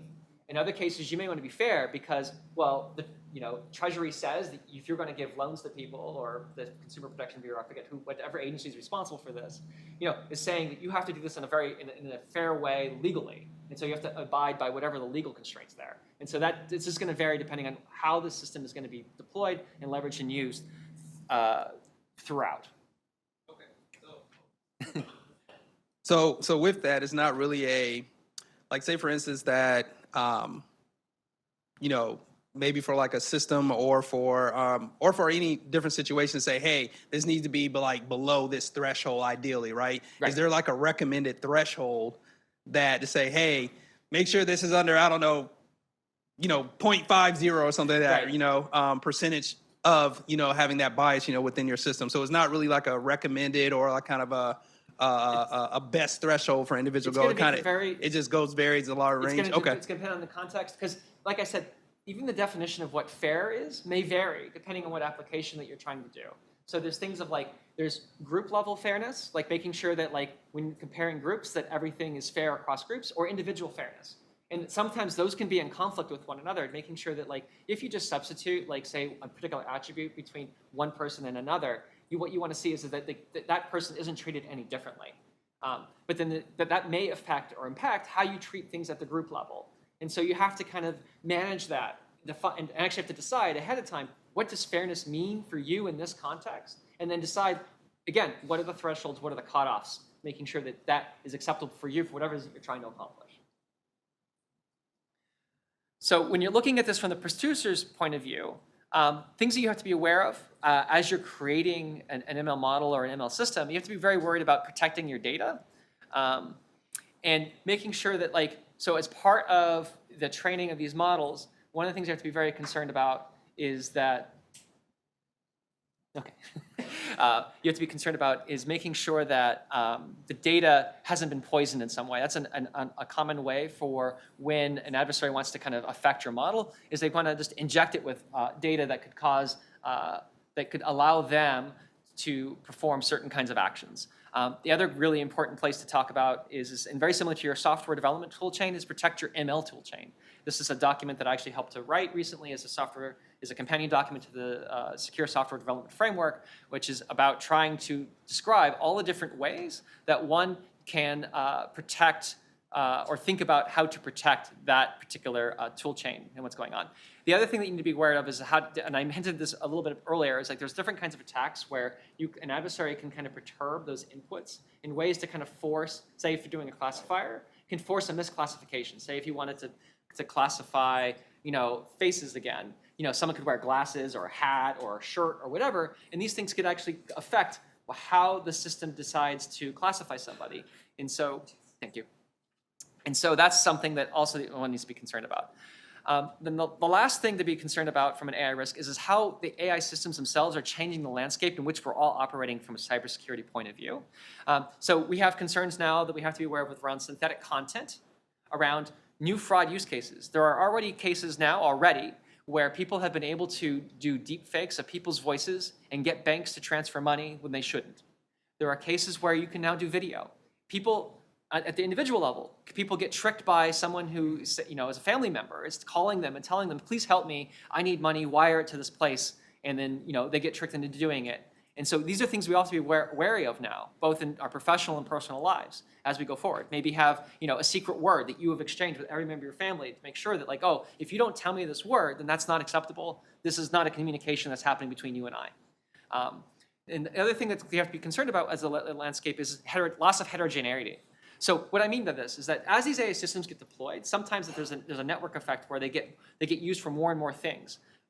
Having this heterogeneity actually makes it better from a perspective of defense. It means that an attacker has to spend more resources to try and determine what are you using, how it's being deployed throughout your system. If everyone's doing it the same way, that makes it a lot easier for people to kind of figure out like how to kind of get in. Another thing that's kind of coming up in terms of the changing landscape is these LLMs are starting to get used for more and more interesting stuff. So looking at LLM agents as these agents are being able to be used. So one thing that I'm looking at personally is how LLM agents can be used to attack websites, how they can be used to basically attack software, how can be done to basically look at software and then generate exploits. This is something that's happening now. There's already some research around this, and being able to kind of quantify this, I think, is an important thing. I'm going to skip through some of this. This is just going into some details around what's called adversarial machine learning. These are just different ways in which things can go sideways. But in summary, I just want to say, like, really what you need to do is, as I said at one point, really use what you already understand for cybersecurity risks. This stuff hasn't gone away. You can apply everything you already know, apply it to AI. You really need to understand the task that is going to be the system's going to be used for, evaluate these risks in a very clear-eyed way, and then as you're going through implementation and deployment, make sure that you are giving some thought to what's happening, and then have a really good plan for monitoring and managing incidents as they occur. Logging becomes super important in this particular use case, and that's something that really needs to be thought through. Like I said, we're doing a lot of work here at NIST. We have a bunch of different drafts that we just produced on in response to the executive EO.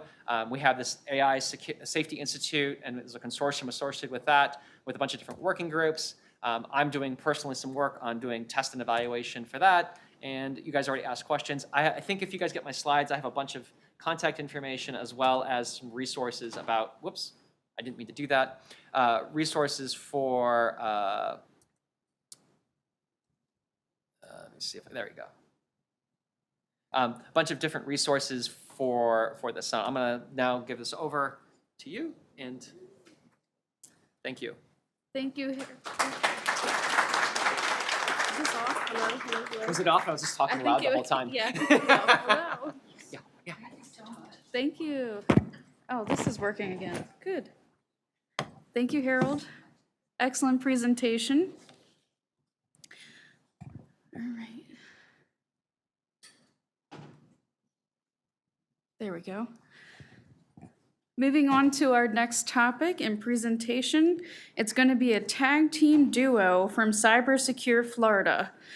I'd like to introduce Joshua Wethington, a seasoned professional in agile methodologies and product management. He brings a wealth of expertise honed across diverse Florida landscapes. He's armed with a robust academic background from St. Leo University and certifications in agile methodologies, leadership, diversity, and inclusion, and Lean Six Sigma. His commitment to excellence shines through his career. And I have the distinct honor of presenting to you James, also known as Jim Aldridge, who joined Cybersecure Florida in 2022 after serving over 50 years in the Intel community, where he worked on signals intelligence and cybersecurity missions. Additionally, he lent his talents and knowledge to education and training. He is a retired Marine Corps intelligence officer and Arabic linguist. So I'm going to try something, see if it's right. Assalamu alaikum, right? All right. I believe that means peace be with you. He has served 28 years in a wide range of assignments, and they are going to be talking about Cyber Florida. Please take it away.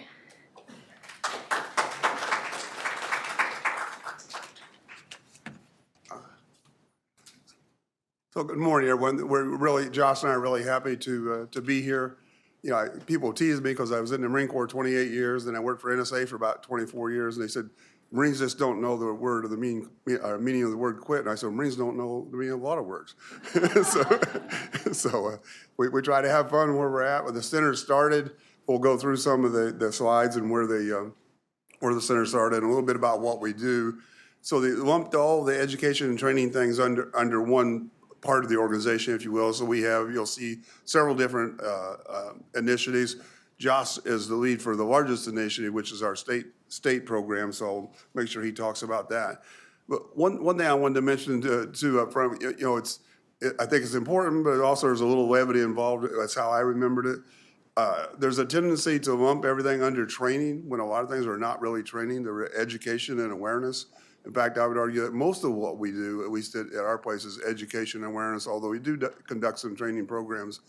One of our former commandants of the school at NSA, and I was the deputy commandant there for a while, some of the NSAers may remember Mr. Reed, and he would get into discussions on this topic because at the schoolhouse, it's quite large, all the NSA civilians and military services, he said we have to differentiate between what's education and awareness and what's training. And he gets some pushback, and finally his nuclear option would be to say, pick out somebody that he knew had a teenage daughter, and he said, if your daughter came home and said she signed up for a sex education class, what would you say? And he said, well, all the schools have that, it's no big deal. He said, what would your reaction be if she said she signed up for a sex training class? And so it elicits a whole different set of things, and we try to make sure that people understand that, and for the executives and managers, they want to go to education, awareness, seminars, and so forth. They typically don't want to go to training, and they don't want to be there more than a few hours. So we make that differentiation. And on the slides, how do we do it? Right here? Okay. So this is who we are. We were established in 2014, but we really didn't get going, if you will, until about 3 years ago. And why was that? Lack of funding, lack of support from the state. Some of you may know Vice Admiral Mike McConnell, retired Director of National Intelligence, and was also the Director of NSA. He was our Executive Director until about 2 years ago. And then General Frank McKenzie, Marine 4-star, retired CENTCOM commander, took his place. Because you need at the center, and a few states have a center or something like that, but only a few right now. You need somebody that has the ability to open doors with the governor and with the legislature and other people. So Vice Admiral McConnell, Mike, retired, did that. And we got three main lines of effort: the education, research, and outreach. We do some other things to try to influence policy. We partner with others. One of the reasons that we wanted to come here is because we've learned things. We interact pretty routinely with the regional CISA rep, the regional FBI rep down there, because we want to look at what's happening at the federal level. We can emulate a lot of that. We don't have the resources to start everything from scratch, nor should we. As we talked a little bit yesterday, some of us in there about the work roles. Why would the state, pay somebody or spend resources to develop work roles when they already exist and people know what they mean? Some of the things that we're doing since we got moving, where I was hired in July of 2022, we only had about 11 people. We've got about, counting a few students that we pay part-time, we've got about 48 now. We can do a lot more because we got the funding thanks to Admiral McConnell and the state legislature. They gave us $7 million to do a statewide cybersecurity infrastructure risk assessment and say, well, what is that? We partnered with INL, Idaho National Labs, and with MITRE to do this. They developed the cybersecurity evaluation tool specifically for public and private sectors in Florida because we have a few things that some states don't have, like hurricanes. So they did that, and it's worked real well. And it also formed as a form of gap analysis. The state didn't want us to take a long time and do a gap analysis. All of us in education and training know you really need to find out what your needs are before you go any further. You could pretty well predict some of those, but you didn't know for sure. But the risk assessment has pointed out a lot of things. About 300 organizations statewide have taken it, and there's some clear trends.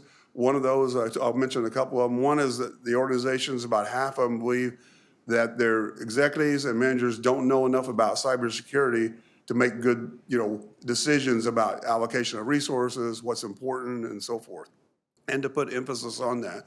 The one thing that I've noticed the last few years for people, especially in the IT comms background, usually the lead for the comms mission at an organization wasn't invited to the meeting unless he or she's in trouble, and the leadership was upset about something. Now, if you go, I was the agency's rep at Special Operations Command, 4-star command for a few years. You go into the morning meeting there or the morning meeting at NSA, and the 4-star is there. What's the first slide? Status of networks. That just didn't happen a few years ago. So things have made a difference, and we've gotten a lot out of that, out of the risk assessment.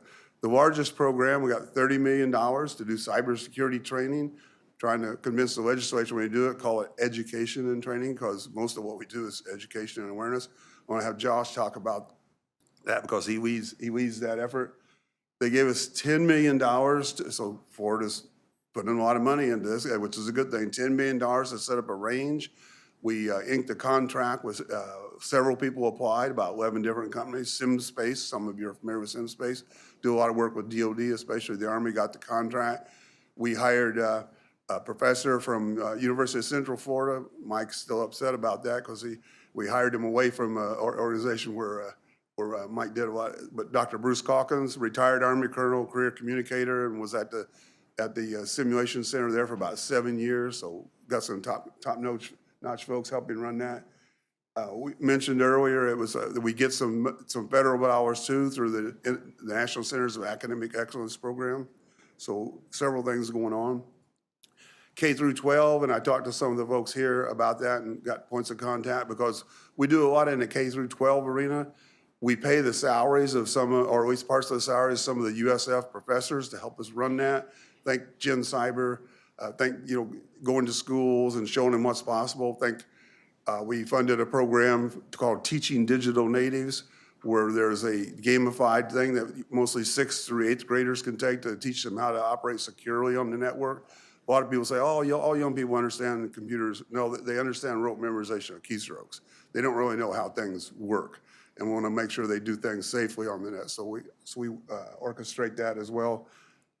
And influence policy. We have a direct connection with the Florida Digital Service, which is the state's entity in Tallahassee. So we talk to them all the time, looking at policy. What's the state going to do? What's the state going to do on AI? Where one of my granddaughters goes to school, their solution was to stop allowing the kids to bring their cell phones into class. She's a freshman in high school because they might cheat. That's not the solution, when it comes to artificial intelligence. We want people to know how to take advantage of it. It's neither good or bad. It's what you make of it, as the last speaker and others have said.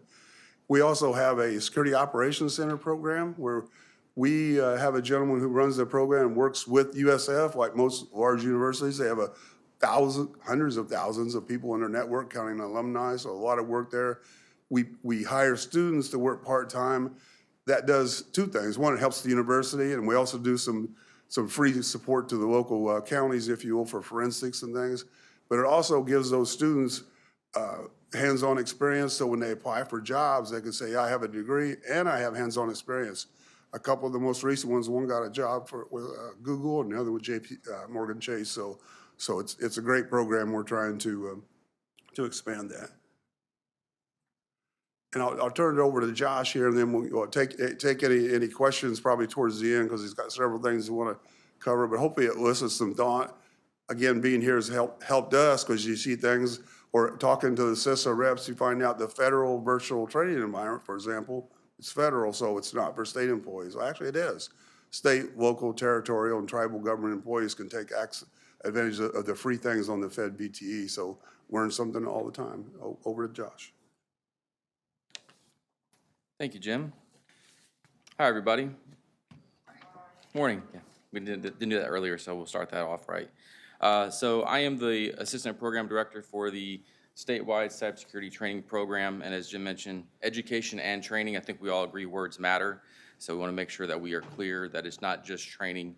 And my goal here, kind of in line with our theme, is what's in it for me, what's in it for you, is to kind of talk about our program, what we've done in less than a year, because the program started about June of last year. I was onboarded in September, and wanted to kind of highlight what we've done so far, some of the metrics that we're reporting on, and give you some lessons learned if you're looking to execute a program like this. I saw a lot of similarities between our program and the Federal Cyber Defense Skilling Academy. We have similar lessons learned, similar issues, so we are partners in that, but at the state level.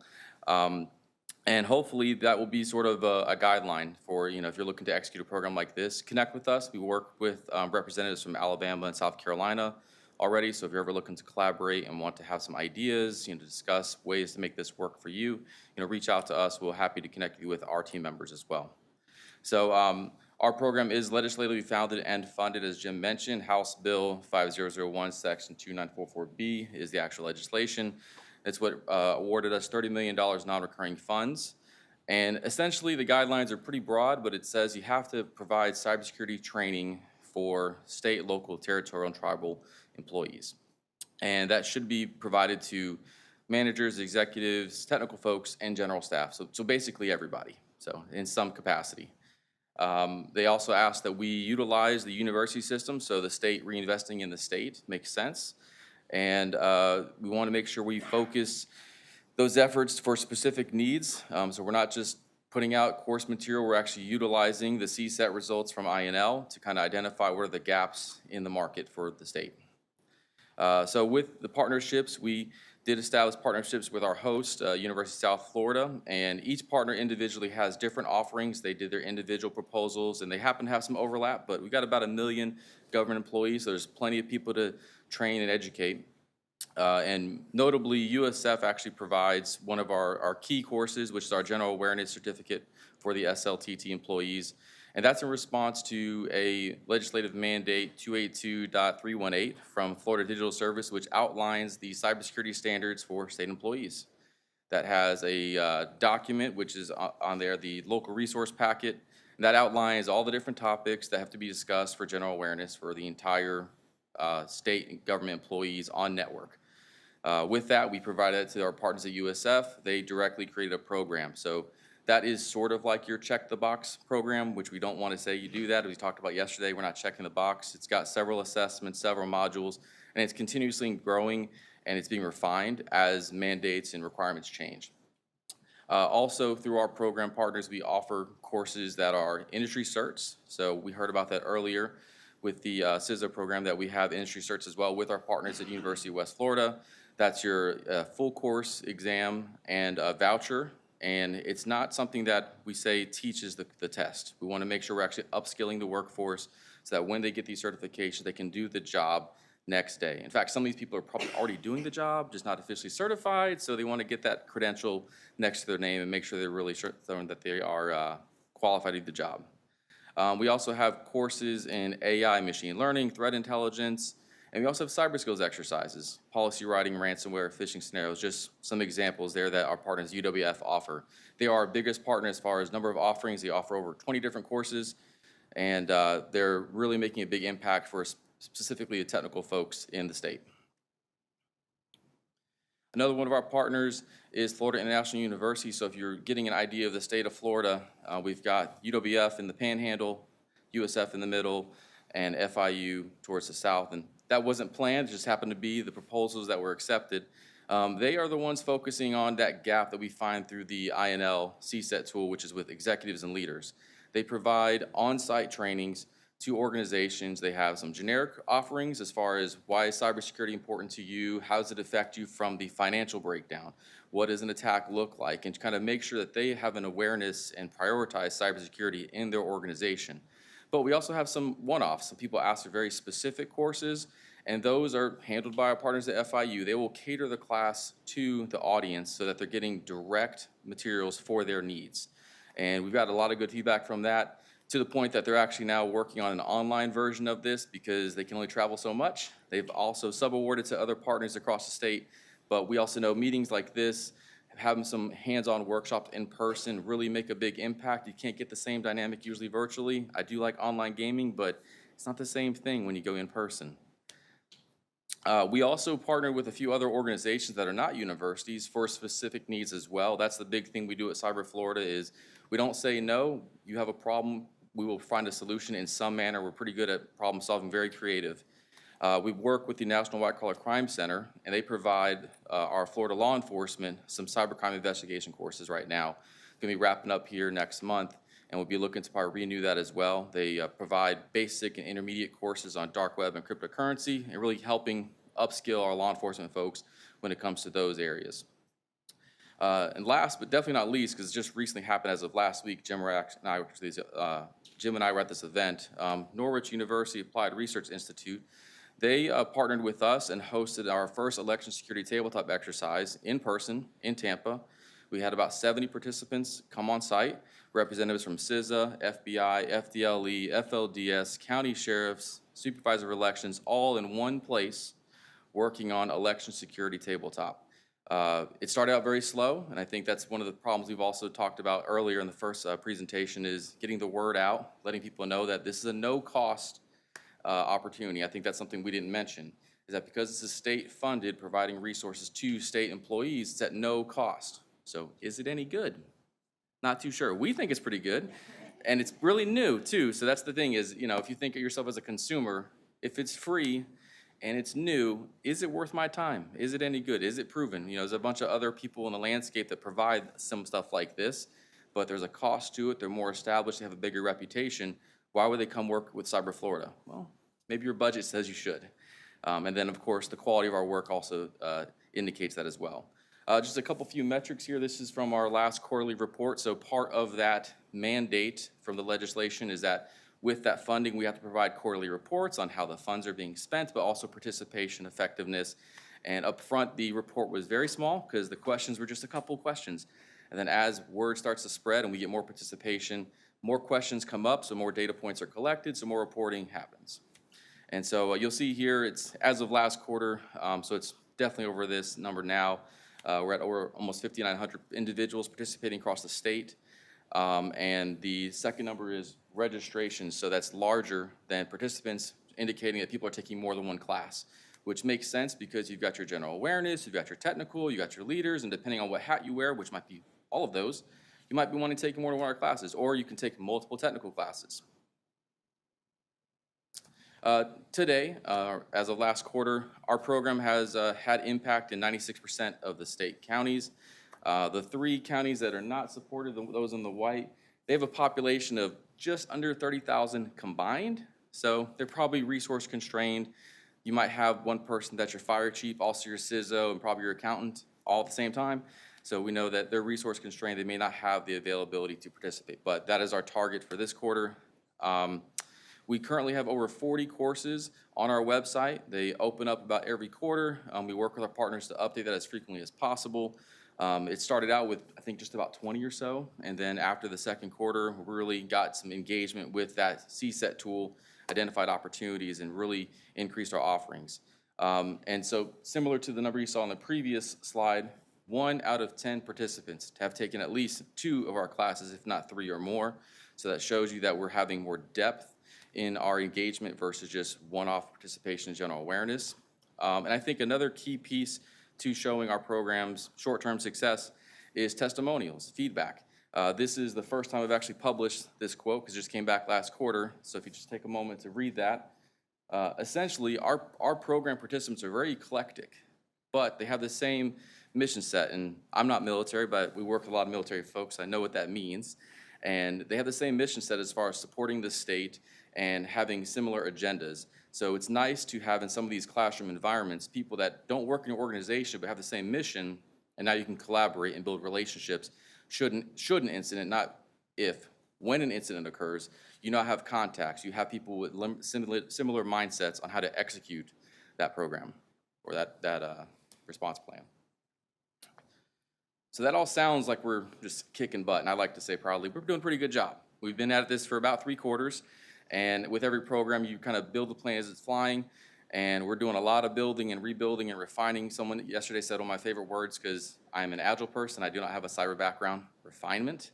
So we're continuously refining. But what is going on with the program? What are our lessons learned? So there's no cost, as I mentioned earlier. So what's in it for me? Well, hopefully, we're pushing a behavioral change. You know, a lot of us talk about how we know at home not to click on certain emails, but did we know that before we were at work? Well, we probably learned that behavior at work and built it in our mind, and now that comes with us at home. And then with hybrid work and remote work, those worlds blend a lot easier. So how do we make people think about this more and really think about making those behavioral changes? So what's in it for you? It's free. Well, just give us some time, and we've had some repeat customers now come by and say, yep, I'm glad we attended your event. We've had various different conferences and seminars, and people are really engaged. So we've got a lot of good retention there.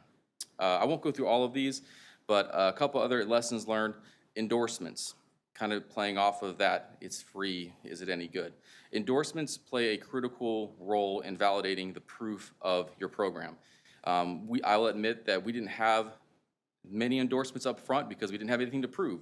We just had some funding, we had some ideas, but now we're kind of proving our worth and value, and these endorsements are going a long way when it comes to getting participation. You know, you go to your Amazon reviews, you as a consumer, you know, talk to your friends and family and say, where should I go for this? Where should I go to eat? Those are all endorsements, and that kind of determines your decision making. So when people say, where do I go for education and training? Oh, I can go here and buy this contract, I contact this vendor, I can go elsewhere. Or you hear about Cyber Florida further, and you get a really good understanding of what we can provide to you. And that endorsement goes a long way. So if you're looking to do a program like this, endorsements are huge. Try to get them up front as much as possible, but you might have to prove yourself, which we've had to do as well. The last one I'll touch base on, then I'll bring Jim back up, is collaboration. Again, my background's in agile team building and software development, and collaboration is a very loaded word. But when it comes to getting the state and local agencies on the same page, when it comes to how to execute your various cybersecurity preparedness plans and getting people upskilled and what those resources are, you have to communicate, you have to collaborate, you have to let one another know how you're doing it. We have 67 counties, theoretically, at the very least, 67 ways things are doing, but you got local agencies and municipalities, that really gets diced up to a bunch of different ways things are being done. So collaborating with those agencies really helps, but also, like we talked about, our partners at USF, creating courses related to mandates. So as the Florida Digital Service folks are creating more mandates and statutes and requirements, we want to work with them more upfront in collaboration so we can have solutions, because these agencies are going to say, this mandate came out, how are we compliant? What do we do? And we want to be the ones that say, here's your direct solution at no cost, just do what you have to do, no thinking needed. That's the answer. And then working with other organizations as they establish more requirements, we want to collaborate with them as well. I think the last thing I'll bring up is that in your problem-solving phase, be creative.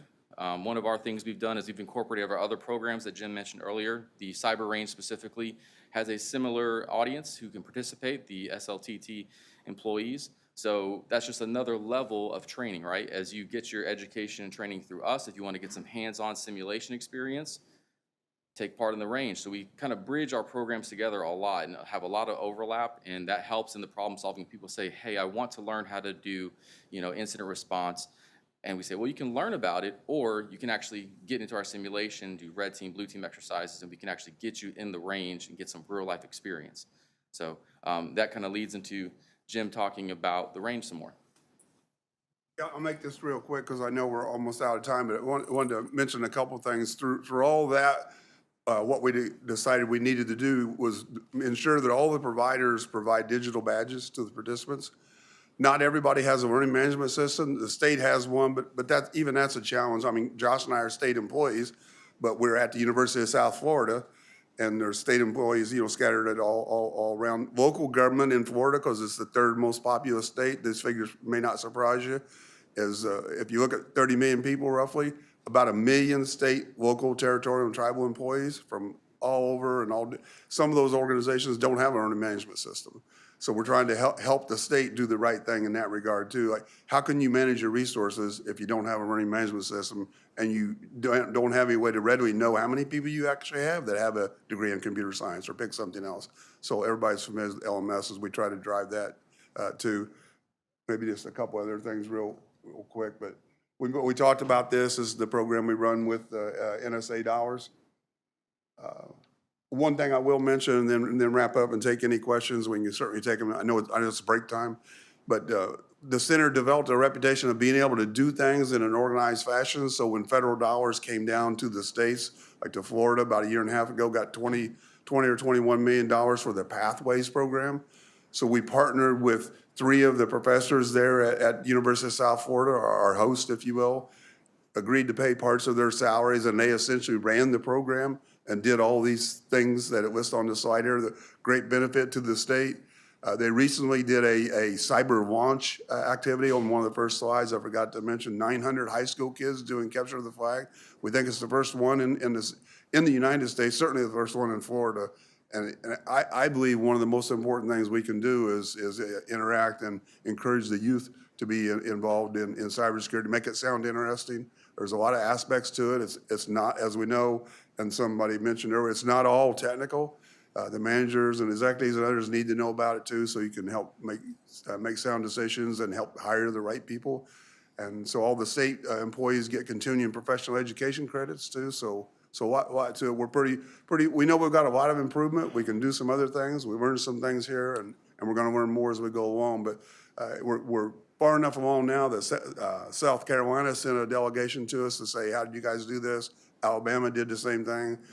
Georgia has a center, some of you are probably familiar with that's well along too.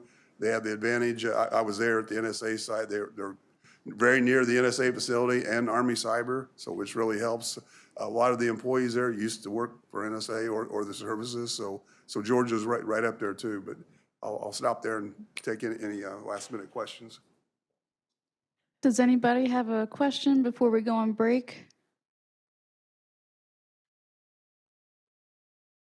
I just want to delay the break. No, so I'm really proud of this because USF is my alma mater. Hey. But, so there, yeah, go Bulls. So what I really want to know is, have you put into plans or thinking about setting aside money to pay for internships at your state and local organizations so the students can actually do more of those internships, apprenticeships coming out of the university, or even probably not so much high school, but maybe do a 6-month apprenticeship or a year coming in? And is there funding that's being asked for or thinking about that to get that experience for our graduates?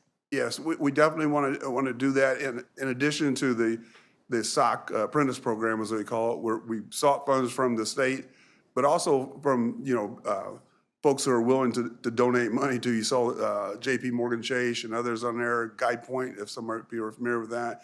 So we can provide the students, if you will, or the people willing. And so we sent down.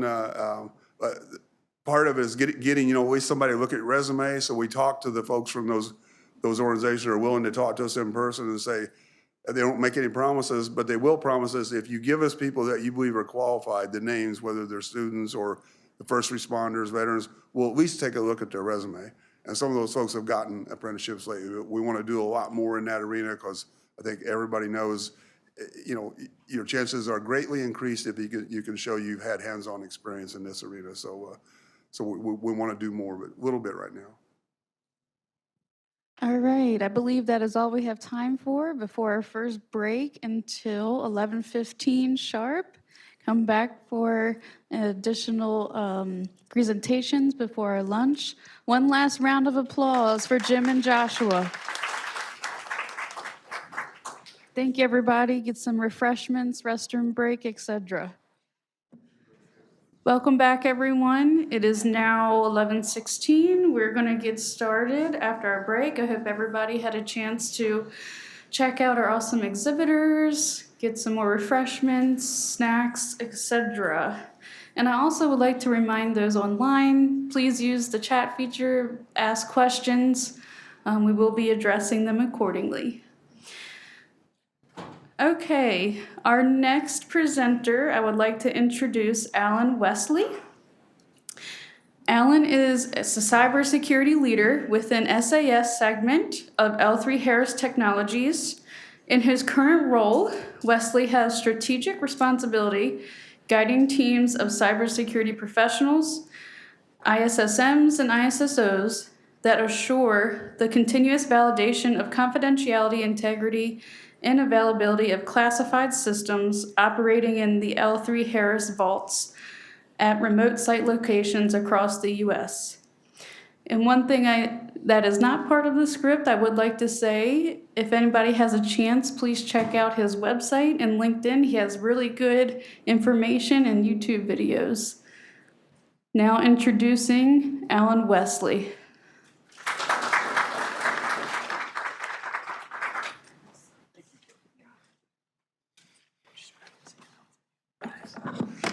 Thank you, Brooke, and thank you, FISSEA and the NIST board for giving me this opportunity to speak. And thanks for the plug, Brooke, on my YouTube videos. I experiment with lots of new technologies, virtual avatars, which scares people, but I figure as a cybersecurity professional, better to know the technology than to hide from the technology. So as I thought about how I would put this presentation together today, I thought about the metrics and the numbers that have been thrown around, and I was like, I don't want to try to dazzle you with all of the numbers and the ways that the metrics can be spliced, but I do want to focus on some numbers. And what I found and discovered since I've been here today is there's 3 different numbers when we talk about the unfilled cybersecurity positions in the U.S. alone. So I've heard throughout the presentation and some of the literature in the vendor booth, 555,000, that's the number that I came into this with. And then I heard the number 567,000. And then in the literature, I saw the number 663,000 unfilled cybersecurity positions in the U.S. alone. Now, I don't think that's wrong on the surface. What it shows is the numbers are escalating, depending on, it's growing exponentially. So when we talk about that 555,000 number, when we talk about that 555,000 number, it's interesting in the US alone, there are 4 million unfilled cybersecurity positions globally, right? And in the US, it's 555,000 that are unfilled. And then if you take that and you multiply it times the average salary of a cybersecurity professional, which generally hovers around 100,000 if you want to make the math easy, right? So that's $55 billion in salaries that sits out there right now. And so it kind of explains why there is so much interest into getting into this field. So when we talk about the current workforce landscape, that is what we operate against right now. And how do we fill those positions? Is there anybody in this room that seriously believes we're going to hire our way out of this problem? Yeah, no, so we're not, right? So we're going to have to figure out other ways to address the issue. So how do we bridge that, that workforce divide in our industry roles? So we have to stress a need for educational programs to mirror real-world cybersecurity challenges, right? And just as some of the presentations that happened here with Josh out of Cybersecurity Florida, we have to have partnerships, and we have to develop partnerships with our industry peers to figure out ways that we can drive that number down, drive that 555,000 unfilled position number down. Some of the things that I've done is I've actually committed to mentoring and using my free time to actually develop ways. Education and syllabi and integration. So I am a part-time professor at Webster University, and I teach cybersecurity in my part-time. And my organization, L3 Harris, is amazing in supporting me and giving me that ability to do that. I'm also the former chair of L3 Harris Enterprise Employees of African Descent, right? An ERG, Employee Resource Group. I held that position for 2 years. And inside of our organization, we created pathways for opportunities for people of color and women. And interesting story here is my daughter was a vet tech for 6 years. And while she was going to school to finish her bachelor's degree in information technology. And she finished her degree, and a position came available in L3 Harris as a network controller. And she was terrified about stepping into that role. And as we know, there's a shortage, especially of women in a technology field. And so, after some conversations with her, I said, some of the skills that you have as a vet tech with analyzing pet specimens, that analytical skill that you have transfers into network controller, analyzing packets and data going across a network. And when I start building those correlations for her, it made it easier for her to actually make that transition. So back onto what we have on the slide here, mentorship and inclusivity and empowerment. All of those things coming together are how we begin to bridge that workforce divide. So as we go through this, if you got questions, please stop me along the way, and we can answer those as we go. Innovative talent cultivation approaches. So AI and talent scouting, adaptability and training, and creating ingress and pathways. So we talk about AI a lot here. And so how do we use AI inside of our recruiting process, right? Partnerships with our HR teams to use AI to help, enhance the candidate evaluation pool, right? As a manager, I'm guilty of this. I'm pretty sure there's some educators and managers and leaders here who wrestle and struggle with, I have a position I need to fill, and I have 90 days to fill that position. And then I'm not really thinking about what does my candidate slate look like? I've got 4 candidates, right? And so I go through the interview process. I narrow down to that one candidate that's the ideal person for this particular, and then I make a hiring decision. What do I do with those other 3 candidates, right? And if you take that and you multiply that across all of the requisitions and jobs that we put out there, there's a pool of people that get cast aside because they weren't selected. They were good enough to get through the gatekeepers. They were good enough to get through the interview process, but they weren't quite good enough to cross the line to get the position. And then we sweep the board clean and we start over. Now, I'm not saying that's true in every instance, but it is an observed thing that I've seen working in different organizations in my career. And I think it's a missed opportunity.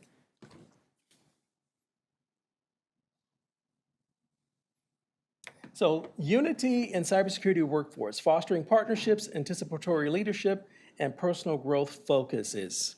So as we talk about that, we want to encourage collaboration and shared initiatives and inspire forward thinking and anticipatory leadership and promote continuous learning and personal development in cybersecurity. How many in this audience here actually mentor junior people in their organization? Show of hands. That's a good percentage. That's a very good percentage. And I think that's vitally important. Yes, it takes our own personal time. We all have full-time jobs, but we have a responsibility as leaders in this room and in this nation to be able to bring along the next generation of people that are going to fill the positions that we are in. And I just recently had a virtual coffee with a gentleman. I'll just use his first name, Elijah. And it was quite striking to me when we were having the conversation, and he told me all of the skills and certifications that he had, and he says, I just can't find somebody to give me a chance to be able to work in a SOC. And so I'm working and trying to use the resources and influence that I have to help that person find that toehold. But he's one of, I think, probably thousands of people that are trying to get in. And I dare to say that there's probably some level of gatekeeping that happens in the cybersecurity field where some folks, they relish in the fact that there's exclusivity in the field. And I think we need to break down those barriers, right? Because we cannot drive that 555,000 number down if we're deliberately excluding people. So I think there's a commitment here from everybody, and myself included, to continue to help create those pathways into those unfilled positions for all the groups that are represented, or underrepresented, getting into this field.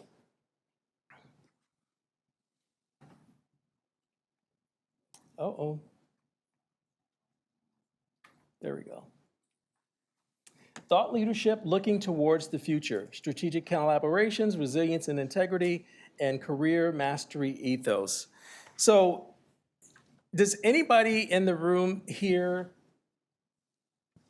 endeavor to create partnerships outside of their organization, or try to, I want to call it, making friends outside of the security organization? If you work in cybersecurity, do you encourage making friends outside of your cybersecurity environment? There's a hand in the back. There's some more hands.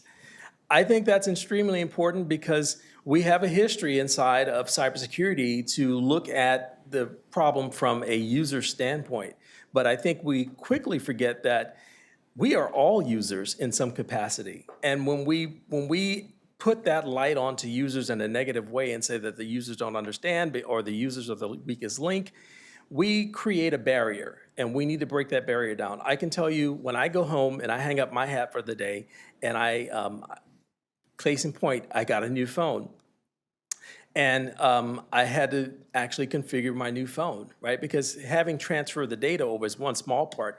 All the apps, all of the logins, all of my travel apps have to be re-logged into. You have to remember the password. If you don't remember the password, now you're on the phone with the vendor and you're trying to figure out, and you're a user. You're at the mercy of the person that's helping you on the other end of the line. So suddenly the tables have turned.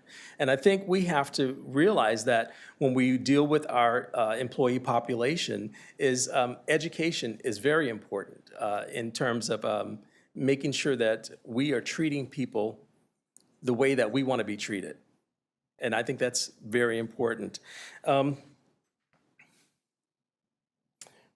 Resiliency and integrity, the ethos of leading by example with unassailable integrity and resilience in the face of challenges. So we are in a very unique position in the world today when we talk about how do we fill unfilled cybersecurity roles, right? So we have to think about how do we create resilient programs that allow us to address the issue. Like, number one, looking inside of your organization, I think is really important, and seeing people for not what they were hired to do, but what they could potentially do otherwise, right? What skills translate into cybersecurity that could help fill some of those roles? I know one of the challenges I see when we go through the hiring process is we do capture a block that says, are there any people inside the organization that can fill this position? And again, when you have those time constraints and you are looking to fix your immediate problem, it's easy to zoom to no, right? Because you want to immediately start filling your candidate pool with external candidates. But I think there's an opportunity missed, and I think some organizations are actually starting to address this in terms of actually looking inside of their organization and seeing what other disciplines inside of the organization can be transformed into a cybersecurity role. It does lots of things for you. Number one, it allows you to be able to save cost on hiring new hires, right? Save time. Takes on average 90 days to get a candidate in the door. And then, depending on which, and I'm being very probably conservative here, but it could take 90 days to get a candidate into the door. And then if you're talking about a defense contractor and you want that person to work on one of your contracts, now you got to get them cleared onto a program. So that's more time, right? So that's time that you have somebody on your payroll that they can't be productive because they're going through your process, right? And so if you're reskilling people inside of your organization, they already know your process, they already know your customers, and you can save some costs, and you can accelerate your ability to be able to perform if you make that investment in reskilling employees. I can tell you, reskilling an employee is less money than it is the cost associated with bringing them in from the outside and going through the process. So that is definitely an opportunity that we should not miss. Career mastery and ethos, urging professionals to embrace a trajectory of mastery and unending learning in their careers.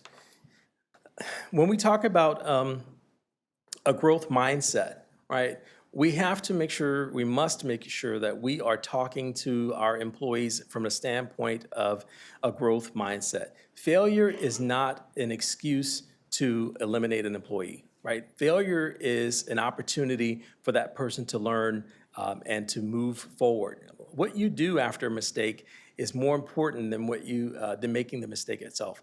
And I have a story for this, all right? I've got a story for everything, but I got a story for this. I was a former system administrator for a defense contractor a long time ago. And as the IT manager, I was a system administrator first, and then I became the IT manager. And one of the problems with having both those hats is you think you can still do your job when you're managing as opposed to what you were doing when you were actually the system administrator. And so it's a problem of having enough knowledge to be dangerous. So I'm on, so I'm on a deployment, and I wanted to see, as we transferred our operations from one facility, one geographical location to the location that we were at, there was a command I could run to see all of the servers coming down. And it was designed to be benign if you ran it correctly. And so instead of, logging in to see those servers coming down, I actually ran a command that shut them down.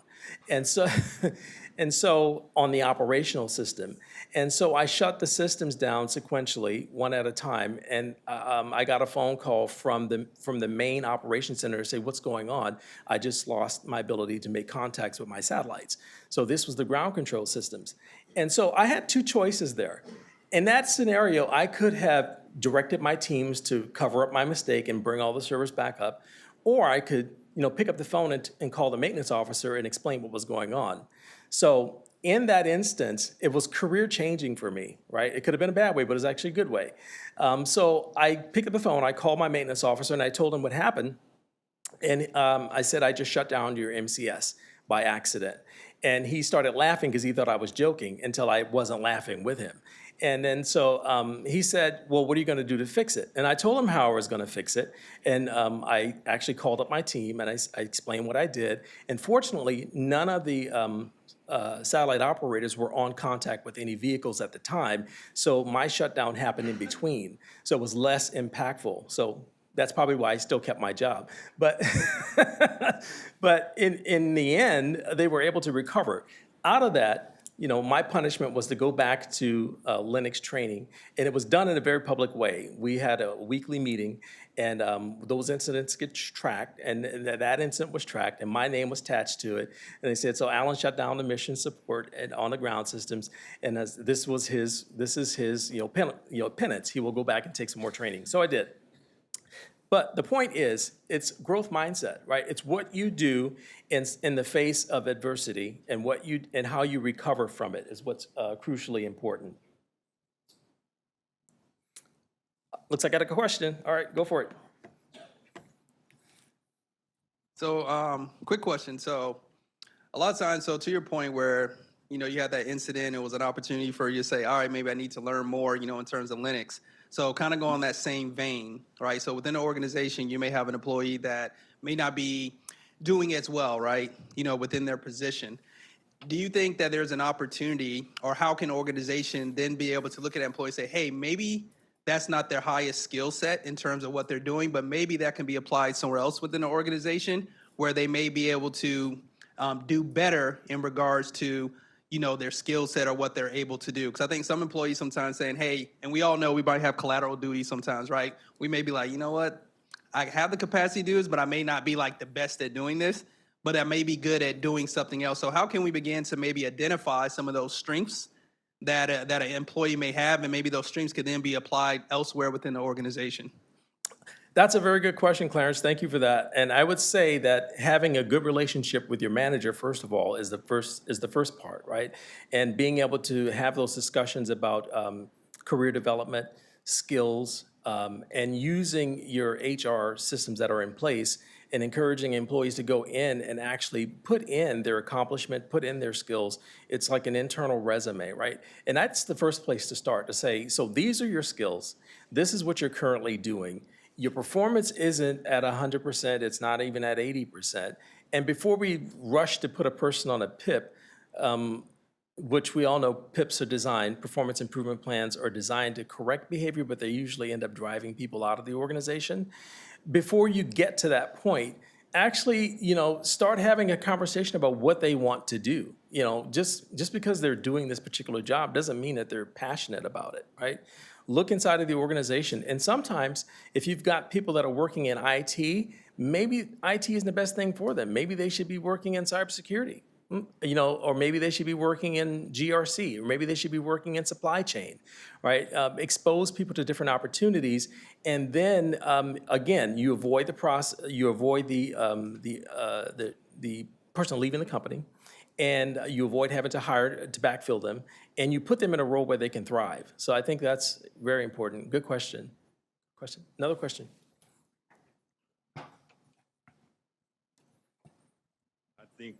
think Clarence actually beat me to the punch. So in a situation like yours, and actually, technically I had 2 or 3 questions, but I'll hold off on that. How did you correct your mistake? Like, was there an actual learning lesson? Because we talk about these PIPs, and I don't know if that's the necessary, like, sometimes I don't think a punitive action is actually correcting the mistake. So were you actually able to learn from that, or did you have to fix it yourself? I know you said you went to the training as well, but I think a mistake isn't intentional, so how do you correct these types? Does that question kind of make sense? It makes perfect sense. It's And like, yeah. it's a very good question, Calvin. And I would say it takes introspect, right? When you make a mistake, you have to be able to own it, right? And what I learned out of that was, my role as an IT manager means that I'm not on the front line anymore pushing buttons. And giving myself the authority and the privilege to be able to do that is what caused the issue. What do they call it? They call it escalated privilege, right? I still had the ability, even though I didn't need it, I had the ability to shut down those servers.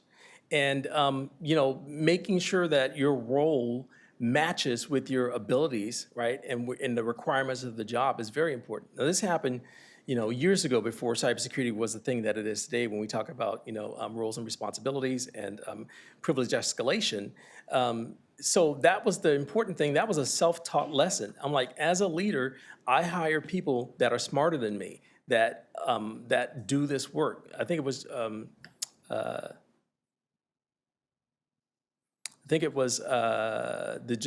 CEO, former CEO for Apple, that says, Jobs, right? I hire smart people, and not to tell them what to do. I hire smart people so they can tell me what to do, right? And relying on your teams keeps you out of trouble like that. That was an important lesson that I learned that I carried forward, right? Is, today, the people that I work with when I was a director, before I went into the strategic role that I'm in right now, I instinctively knew that. I'm not the one that's gonna be on here pushing all of the buttons, configuring and validating and doing all of these things when I've got very skilled people to do that. Let them do the work that you paid them to do. Thank you, sir. Your question, thank you. So this kind of ties into personal and professional growth, collaboration, vision, instilling a visionary outlook to anticipate and address future cybersecurity workforce challenges proactively. That is one of the roles that I held right now, is running out ahead of my teams and seeing what's coming around the corner. Right? So I don't have direct reports anymore right now, but I do influence a lot of what happens with those cybersecurity teams in terms of training, technology, and what's coming around the pipe, and then tying that to business objectives. That's crucially important. Have to keep an eye on what's happening with the business and how the business is transforming and how that's going to impact what your teams and your employees are going to do, right? So having that visionary outlook for your teams so you can see what's coming. When we talk about generative AI and we talk about cloud computing and we talk about quantum encryption and quantum supremacy and quantum resistant encryption schemes, right? Those seem like far off things, but they're really not. NIST is concerned about that. They're developing Crystal Kyber and other crypto schemes that can be quantum resistant. Because I can tell you, our adversaries are out there collecting all of this data. It's encrypted, and they're just waiting for the day that we get quantum supremacy, when quantum computers surpass the classical computers, and they're able to break encryption in minutes, as opposed to years, the way it stands right now. So being able to jump out ahead and see those types of things and then interpret that and say, how is that going to translate into requirements for my workforce? How are they going to be able to, how are they going to have to interface with that? And then conferences like this, NIST is the Bible for lots of things that we do. 853 is the foundational documents for cybersecurity. Everything else that we deal with from the other services is based out of 853. And so I think having that close relationship is very important, and having that vision is very important. Promoting growth and a mindset to foster continuous learning, we talked about that, and fostering a culture of collaboration, knowledge sharing, and collective problem solving. That's why we're here today, collective problem solving around the cybersecurity workforce, and how do we drive that number down of unfilled positions. So I want to talk about the thought leadership and looking towards the future again. There's one other thing that wasn't in a slide that I do want to mention, and it is the organization that's called the World Economic Forum and the Strategic Cybersecurity Talent Framework that they're working on. That's a consortium, a global consortium of agencies and organizations that come together, and they look at how they've developed a strategic cybersecurity talent framework. You can find them on the internet. You can look up the World Economic Forum. One of the things that's interesting about it is the cybersecurity talent framework is structured around four priority areas intended to provide a holistic approach to talent management and cybersecurity. One of them is attracting talent into cybersecurity. That's one of the pillars. Educating and training cybersecurity professionals, recruiting the right cybersecurity talent, and retaining cybersecurity professionals. Those are key elements in helping drive that number down. 2 minutes, okay, all right. So yeah, so we're coming up on time. So I'm at the end of the presentation here, and I want to say a couple things. I love the theme that we have here when we talk about refining cybersecurity culture and what's in it for me, right? So refining cybersecurity culture, when we talk about culture, we often hear about culture fit, hiring people that fit into my culture. We don't talk so much about culture add, right? When we want to think outside of the box, we want to avoid bringing more people in that talk like we talk already. We want diverse, we want cognitive thinking, we want people to come in and bring new ideas. So if we're going to talk about culture fit, we need to also talk about culture add, because it's what am I bringing into my organization that's going to help me think differently about the problems that I have today. And so I can avoid the groupthink. So that's one of the things that I wanted to leave you with specifically. And what's in it for me? I would say what's in it for us. Again, we have a responsibility to look forward and to look at how we stay secure in this country. And we have to think about what can we do with our time. Just the smallest thing, if it's an hour, if it's something that you can give. I know we're all in different places in our life. You know, my kids are grown, so I have more time to do different things. But if we just volunteer in some small way to help one person to get into this career field or to give them some mentorship, we can help attack the problem even at a smaller scale, one piece at a time. So cybersecurity renaissance, it's a rebirth of cybersecurity, a rethink of what we're doing right now. And so that's important. I want to leave you with that thought is, you know, what can we do differently? We know the foundational things that we must do to protect information and data, but what are the cognitive things that we can think about in a different way to help us to move forward in this discipline? And one other thing, and I'm done, is I am not standing between you and lunch. Thank you.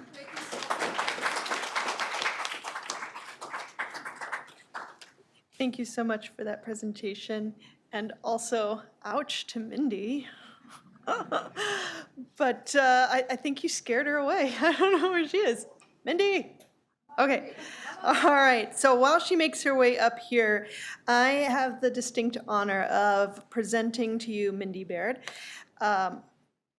Random fact, in San Antonio, there's actually a Baird bread company, and it always smells amazing. It's Mrs. Baird's bread. So anyway, she's got over 30 years experience in cybersecurity and governance, and has worked at Western and Southern Financial Group for 4 years, and is currently responsible for their cybersecurity awareness program and performs security risk assessment on high and severe risk third-party vendors. Very important.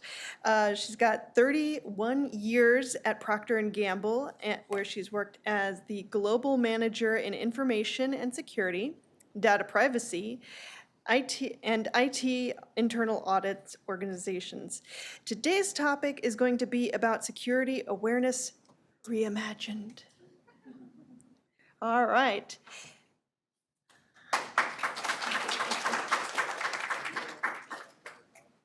Thank you, Bill. Can you hear me?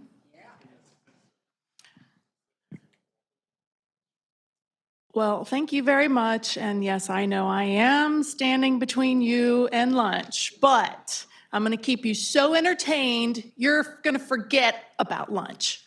Awesome. It's a pretty high standard, isn't it?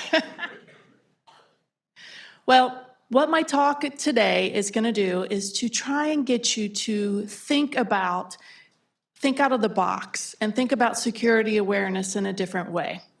You've heard a lot of talk already about refining the program, and that's really what we want to do. We want to take what we already have, but keep refining it over time, and that'll keep it effective. And you'll see what I'm talking about. It starts right here. If we don't change the way we think about security awareness, we're not going to be able to get others to change the way they think about it. How many people here love taking the 60-minute annual computer-based training? Nobody does. And if that's the only thing you're doing, hopefully I'll be able to give you some tips. But have you ever sat in a large circle and you were over here and they started here and said, I need to know all of the ideas for X, Y, or Z. So they go all the way around the room and they talk about all the ideas and they get to you and you don't have anything else to add, right? I'm kind of there because a lot about what you've already heard this last couple days will be in this. So think about my presentation as kind of a summary, but hopefully you'll be able to pick out some golden nuggets too. What happens if we don't reimagine? What's the opposite? We stay stuck, destroy, impair, prevent. We don't go anywhere. Our program is going to stay stuck in the mud, and people are going to be thinking about this 60-minute computer-based training. They're not going to continue to evolve. They're not going to really take security serious. That's a little bit about what I will talk about. A lot of this has already been discussed, but hopefully I'll be able to bring some additional tips. I once heard a story about this lady who every time she would bake a cake, she would pull it out of the oven and she would wrap it in wax paper and then aluminum foil for an hour. And somebody said, why do you do that? And she said, I don't know, that's just the way my mom always did it. And aren't we guilty of that? Just continuing to do something because that's the way it was always done. So that's the first thing I challenge you to challenge the status quo. I forget who said it, but I think it was yesterday. They were talking about how security awareness has really morphed away from the check the box compliance to more of one that's based in human behavior and psychology. In fact, some companies would prefer that you have a psychology degree in order to do security awareness.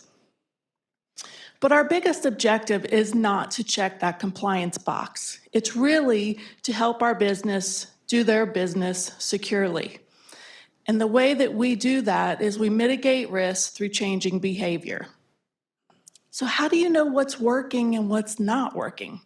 Well, we know the 60-minute computer-based training is not working because it's probably a 15-minute waste of time because they probably fast forward through it all, guess on a couple questions, and they're done. That's not working. What about emails? Are you sending emails? Are they reading them? Are they following links that you put in it, and are you checking those websites to see how long they're on those pages? Do you ostracize your employees if they fail a phishing test? Do you punish them if they don't do their training on time? Because those are all great ways to build a wall between you and them, and that's not what you want to do. You've got to reach them also where they are, and I'll talk a little bit about that.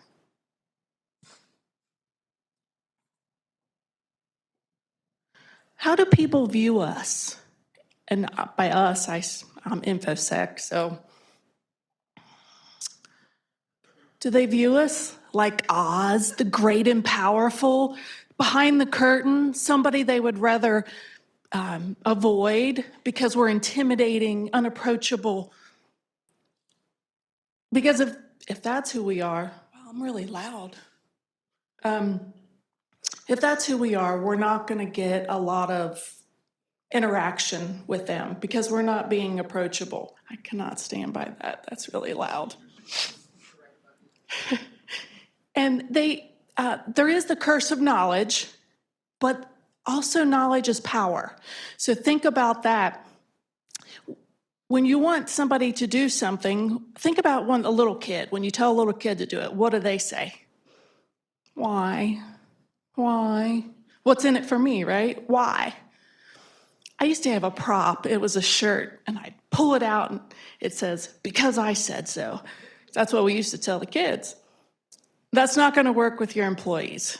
Don't click on links because I said so. Knowledge is power, so you've really got to take that time to explain to them why they need to do something. Somebody else mentioned this too, that we just assume everybody has the same knowledge base as we do. And we talk to them in that same knowledge base, and we're usually way over here, and they don't understand what we're talking about. Does your benefits department understand why they can't send a PHI in unencrypted email? Maybe you need to explain to them, remind them of all the data breaches that have gone on. And how would they want another company to handle their data and handle their data like good stewards? And then somebody, I think it was Lance, may have mentioned this about if you really want them to care about security, make it personal. Tell them about how they can make their home secure. Tell them about things that apply to their home life. And what they don't realize is that it applies to their work life too, especially if you're working from home. Has anybody seen the BJ Fogg model? A couple of you. Well, BJ Fogg model says that 3 things have to occur simultaneously in order to affect behavior. You have to have a prompt, you have to have, I lost my train of thought, motivation and ability. Think about when you want somebody to change their password. You send them an email, there's their prompt. Well, their password's gonna expire, that's motivation. But again, what if you took that time to explain what's in it for them, explain why it's important to change their password? Now, they have the first 2. Do you give them the ability? Do you tell them how to change their password? Do you give them a link? Do you tell them how to do Control-Alt-Delete?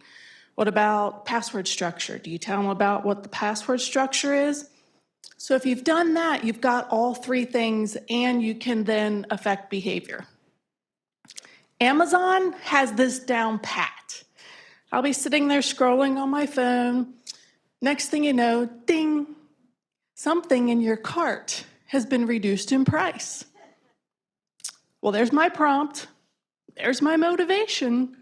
Do you think they give me the ability? You betcha. Dink, dink, dink, and it shows up overnight. They know how to affect behavior.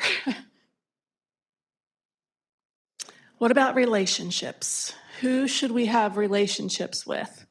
And I'm coming from the private sector, but this will apply across the board.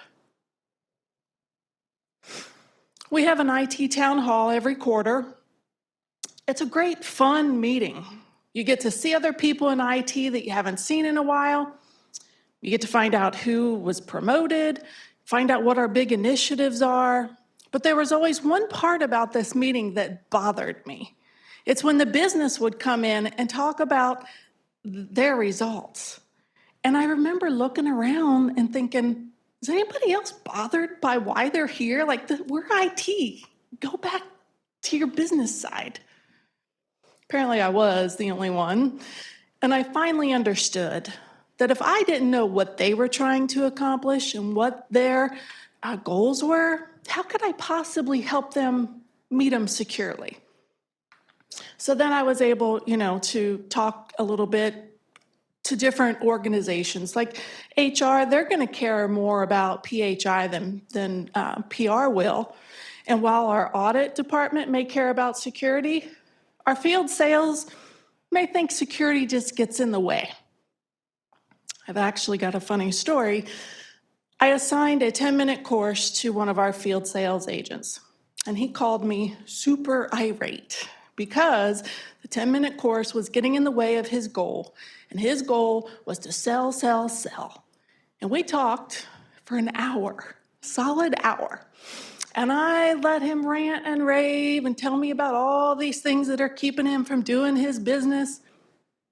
Finally, when he was done, I said, okay, I hear you. I understand what your goals are. But what would happen if you clicked on a link and it downloaded malware, and it encrypted your data, and it encrypted our servers? You would not be selling, nor would anybody else in the field be selling. That was his aha moment. He understood, he got it. I brought it down to him in a way that he could understand. And I think still to this day, we're friends. He ended the call, he understood a little bit more about why security was important. He quit working. Stop working? Yeah.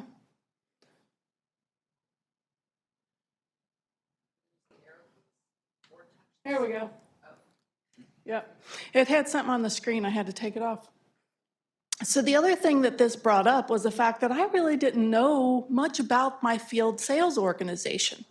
So I needed to find out more. And I want you to think about maybe organizations that you have that you don't know a whole lot about.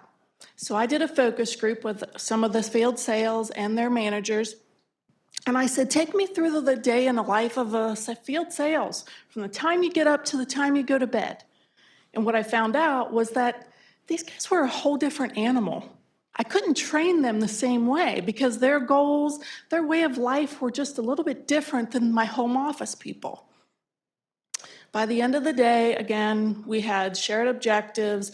I told them I was here to help them. I was here to be a business partner, not an enforcement branch. When I was at P&G and I was in audit, whenever I would come on site for an audit, because we know everybody loves to see audit coming, right? I would bring cookies, not to bribe them, just to kind of smooth the waters a little bit. And then I would take time to get to know them a little bit. You know, how long have you been with the company? Are you from this area? Do you have kids? And we built that relationship early on because throughout that week, I was going to ask a lot of them.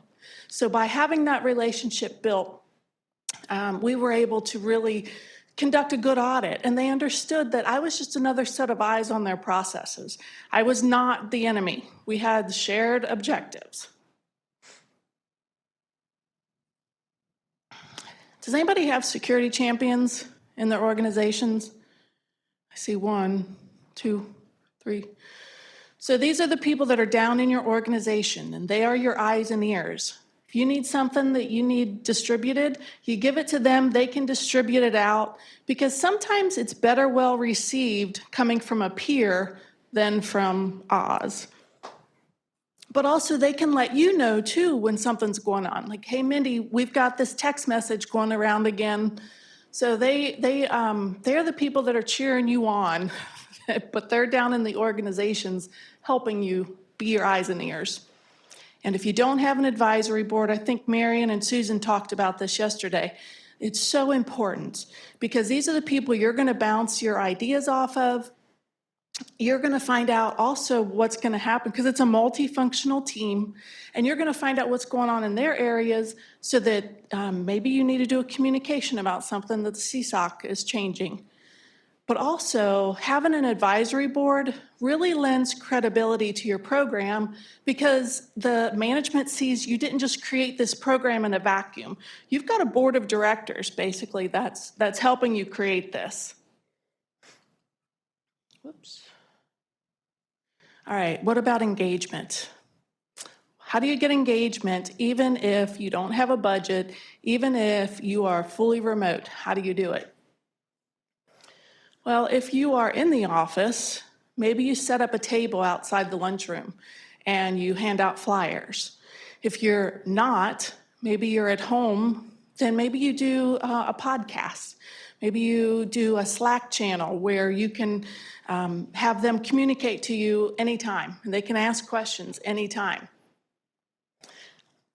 But you've got to look at how you're changing your image from Oz to one that they want to call. You don't want them to cringe when somebody says, you've got to get security involved in your project, and they're like, I don't want to call security. You don't want that to be your image. Go down into these organizations and do road shows. It's a sign of maturity of your program when they are asking you to come down and do a presentation to their people. But reach out, do webinars. See how you can reach out and talk to these people so they can see you outside of that curtain. And make it fun. Security really can be fun. It's just you've got to figure out what they like. What motivates them?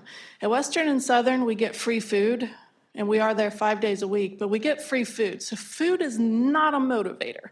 I can't offer food and have them come running. But find out, do they like to play games? Do they like crossword puzzles? Maybe you do an online escape room or something like that, or gamify. That was a big thing yesterday too. Find out what they like. What we do, the end of the month, the end of October, we partner with our cafeteria and we do a big Sunday bar, and then we have these big blow-ups. This dartboard, we have a legend that shows that if they get a bullseye, that's like spearfishing the CEO. So it has a little security twist, and we make them answer a security question before they can play the game. The one on the right, that's our ransomware booth. So everybody in my group knows that when they go to conferences, I want them to get as much swag as their luggage will hold. Because I don't have a big budget, these are my prizes. And you would be surprised, the ransomware booth, so the way it works is they have 15 seconds to find the key, the right key to open it. When they open it, lights and sirens go off and they get to pick a prize. They don't care if it's a hat that says something they don't even know, or a t-shirt. They don't care. They love winning. A pen. So these are my prizes. That's the way I get them without having to have any money. The other thing that I've done, and I really encourage you to do this, is I have started a roundtable with other companies in Cincinnati. So I have 20 other companies now, about 50 members. We meet monthly, and we talk about security awareness. So we'll pick a topic, and we'll talk about it each month. But we also talk about, hey, this is a threat that we're seeing right now. Throughout the month, somebody might need a crossword puzzle. Hey, does anybody have a crossword puzzle? Yeah, here, let me show it. Let me give it to you. You don't have to recreate the wheel. You just need to find other people that are doing the same thing as you and combine resources. But people think and learn different ways. So think about how you can use the 5 senses. People learn by hearing, doing, seeing. So one thing that we do is we create videos. I'll write a short script. I'll get some people in my group to act. We'll get our AV guys to come in and shoot it. If you don't have AV, you can always use your cell phone. And I have an example of one that our wonderful AV guys got the sound working, so I'll be able to show it to you. But think about different ways you can get information in front of them. We did a panel of people from InfoSec and audit, and we sat down and we said, these are all the ways that we were scammed. And this is how you can avoid it. And what that did is it got us out from behind the curtain, and it made us vulnerable. It made us people. And they were able to learn from our mistakes, and that went over really well. All the questions that we received, we took those and created an FAQ section on our website. So it was very, very informative for them. And then get those speakers in. The speakers are going to tell them the same thing you've been telling them, but they'll listen. I don't know why that is. Same with kids. But you've got a lot of people that can come in that are free. Your FBI, your Secret Service, FISSEA that's already here, your local law enforcement. Carrie Tomlinson, if you don't know her, she's with Ampere News. She is fantastic. She loves coming in and doing these. So get those external speakers in. And then think about how you can get communications to them.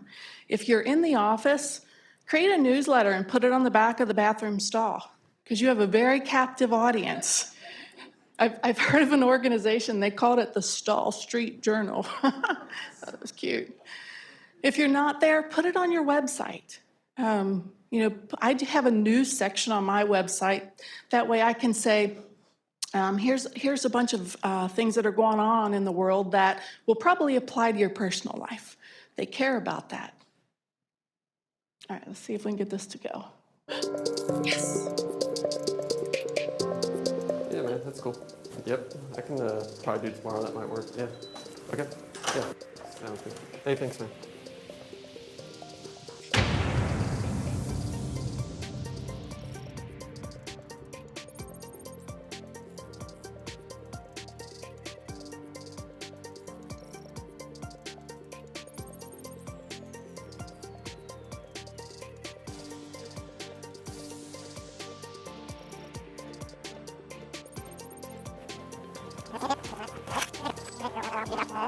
Can you tell it was made during COVID?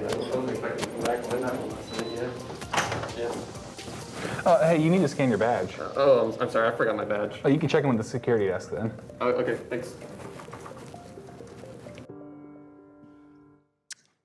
1 minute, and people get it. They get the point. You didn't have to sit them down in front of a computer screen. So think about different ways you can do that. I'm creating one right now. Have you seen Progressive's commercial, Becoming Your Parents? I've got one I'm working on for that. It's really funny. For what's a big football game? Super Bowl. Jeez. We did a challenge flag when somebody let somebody tailgate, and I had to confront them, and they're like, I didn't do it. I'm like, threw the challenge flag, like, yes, you did. And then somebody ran up, and we put our headphones on and watched the replay. That one was funny. But again, make it fun. If you don't have any money, if you're in the office, maybe those that are reporting all 12 months, think about the behaviors you want. If they're reporting all 12 months, maybe they get put into a drawing for a front row parking space or a lunch with a CEO. If they're remote, maybe you just reward them by putting their name on the website. Like, these are all of our security champions that reported all 12 months, because recognition works. And then figure out how you can keep that security in the forefront all year long by doing all of those things. You want it to just become a way of life for them. And then you take all of those and you get your calendar and you plot it out. These are all the things that I'm doing at the different months, and that's going to show you where you have gaps. Maybe August you don't have anything planned, so do something about back to school, right? But that way, all year long, they've got this in front of their face. And keep looking at ways that you can change that image. You want them welcoming you into their organizations. Remember, we don't want people cringing. And metrics have already been covered, so I'm just going to say a couple things about this. When you are wanting to do metrics, you have to have a baseline. So maybe you send out that survey that Lance had, and you get a baseline because management wants to see a trend over time. So you get that baseline, and every year you can do it again, and you'll see how they're increasing. But think about who your audience is, what do they want to see. Don't just focus on how many people clicked a phishing email. That is not telling you how effective your program is. Maybe you're looking at how many people reported it before you got the first click. How many people are reporting actual phishing emails? Think about the behavior you really want to affect and then start reporting on that. You're still going to probably have to report on maybe these are the people that got escalated because they hit the fourth time or something like that, but focus on the positives. And then always keep revisiting it, keep refining it. If COVID has taught us one thing, it is that anything can happen at any time. So how do you remain resilient? I think Julie talked about, keeping your product, I forget the exact words, but it's built on fundamentals. So as long as you build your program on principles and objectives, then you can just take out risk A and insert risk B. The rest of the structure's still there. You're just going to change it up by whatever risk is going on right now. You know, it's ransomware today. Who knows what it'll be tomorrow? So bottom line, just keep thinking about how you can reimagine doing it a different way. And remember, they need to know what is in it for them. Why? Just like a kid, take the time to explain instead of just being a dictator, and you'll eventually be able to keep that relationship with them and be a partner, not just an enforcement branch. So that's all I have. Thank you. Do we have time for questions? 2 minutes?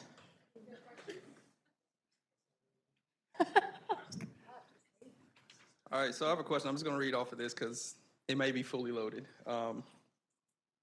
So we know that behaviors impact decisions, but do you think, from your experience, that we also need to be more innovative on using technology in a way to help make better decisions based on behavior and the nature of people? Because, we have the tendency to sometimes make mistakes. We're challenged by being able to remember things all the time. And also in consideration of being able to remember things, we know technology changes all the time, and how we may need to protect our information, our assets may change too based upon those technological advances. So do you think we need to also be more innovative where technology then helps the individual? Like, say, for instance, the email comes in and maybe there's a checker saying, hey, this email may be malicious. Do you really want to forward this, or do you really want to click on this link? So do you think we also, at the same time of changing human behavior, also look at changing technology and how that can help individuals to make those better decisions at those points that they could be making a bad decision? I think you kind of answered it.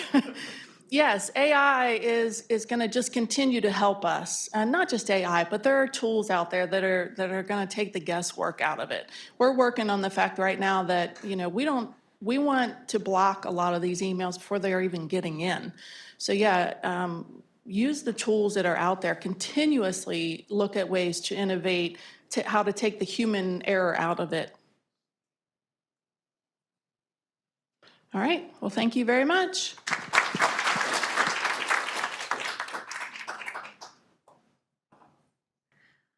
What a great presentation. Thank you so much. And I agree, kids ask a question why a lot. I know I ask that question as an adult. But anyway, we have our break now. Woo! So it is lunchtime. We will be back at 1 p.m. Please make sure to visit our exhibitors. And if you need directions, it's just out these doors and down to the left. All right, see you back in a little bit. All right, welcome back from lunch, everybody. We hope you had a delicious meal and had a chance to visit our exhibitors for one of the last times, maybe in between our break as well, our next break. I would like to introduce our next speaker, Nat Prakonpan. Nat is the Vice President of Product at Cyberbit. He has 20+ years of cybersecurity experience across identity, endpoint, network, SIEM, data, OT, and DevSecOps in both products and services. He is currently a part of IBM Storage, CTO Office, driving cyber resiliency across IBM Storage portfolio. In his previous roles, he built security development teams across Americas, Asia, and EMEA for IBM Security and X-Force Consulting. And one fun fact about Nat, he started programming at age 5, and at 13, he was certified in network security by one of Thailand's national labs. Everybody welcome Nat.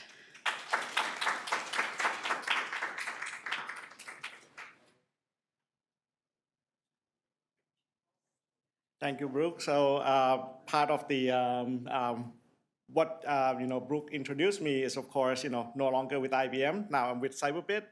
But I've been, previously with IBM for the past 18 years, building the whole X-Force incident response team, as well as the first commercial cyber range and, cyber range consulting program. So when Cyberbit gave me a call, it was an easy decision to come over and help progress the work that I've done in cyber range industry. So thank you.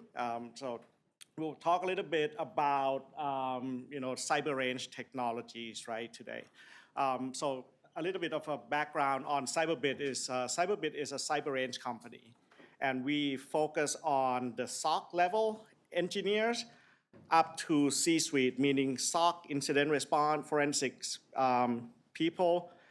Some of the GRC role today will expand in the future, but then going up to the crisis management. So the next generation of tabletop essentially within the corporation. So focusing on higher level management, C-suites, as well as board level directors. So let's see. So what we'll talk about today is, first of all, the problems, right? So Lance talked about it. I know a few people talk about the problems. And then, how do we, what are the challenges that we're running into when we're trying to solve that problem, of course. And then we'll go to a little bit of the methodology and what the cyber range is, so kind of give you a little bit of a background on the industry, as well as some of the probably not the live demo, but we'll have some recorded demo, just because live demo is always a curse for me, so, right. So as you all know from the National Defense Magazine, there's a big cybersecurity skill gaps within the industry. And my question when I see this slide from, for the past 10 years, that why the number doesn't come down, right? So we have been on this for more than a decade, and then, the number is still the same. And what I've seen is that there's a shift in technologies and there's a shift in skill. Obviously, you are yesterday's number one, your top talent in SOC engineers no longer is equipped to deal with the new type of workload. For example, cloud-based security events.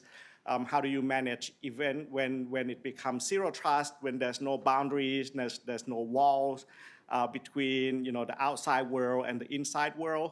So people need to be reskilled to be working on the latest technology, right? And on top of that, there's also more regulations that require more cybersecurity personnel. For example, the CMMC and the defense industrial base, meaning that even if you're not in a technology company, you still need to have a cybersecurity awareness, cybersecurity capabilities within your organization. So let's say you produce nuts and bolts that's going on some type of a defense, might be a vehicle or a tire manufacturer. You have to be compliant on cybersecurity to be working with the DoDs. As part of the supply chain, everybody needs to be secure. So there's more demand for cybersecurity, and there's also a shift in technologies that kind of invalidate the old skills, and the people needs to be kept up with the newer technology that's coming in, right? So another number is, of course, 1 in 3 position in cyber is unfilled. And I think the reason is, like I said, it's about the mismatch in skills, or the skills that are coming out of the training technologies or training service that we have been providing to the industry for the past 10 years are not working well, and they're not workforce ready, right? So we're giving them a lot of skills, but when they get on the bench, like L3 Harris was saying, it's like, why are they not capable to work in SOC today? Is there a barrier to coming in? And I think it's the hands-on experience that gets them from, I know the book, I know the methodology, I know how to practice this, versus, hey, show me Splunk and I'll just write you a query and show you all the steps. Those are the people that get the SOC job versus the people that come out of school and said, well, I know how DNS links to this query and I can find out the threat actors within your organization, but when you're shown the tools, can you do the work? That's a difference between the two, right? So, and also you have a new type of malware that are coming out. So you have increase in malware, you have increase in ransomware, as well as fileless attacks. So you have SolarWinds that are based on the software supply chain that are being embedded into the tools, expose the vulnerability of a trusted software by a lot of organizations. You have colonial pipeline attack that even though the OT side of the house was not affected, the IT side blocks all the delivery of fuel in the pipeline because you cannot account for what's being in the pipeline, right? You have the Move IT file breach that are essentially, again, software attack, supply chain attack that infiltrate across multiple organizations that don't even know that they use those products in the background to transfer data, right? Offloading, backing up, things like that. So you have a lot of these data leaks that are happening. So with all of these new threats also comes with new tools.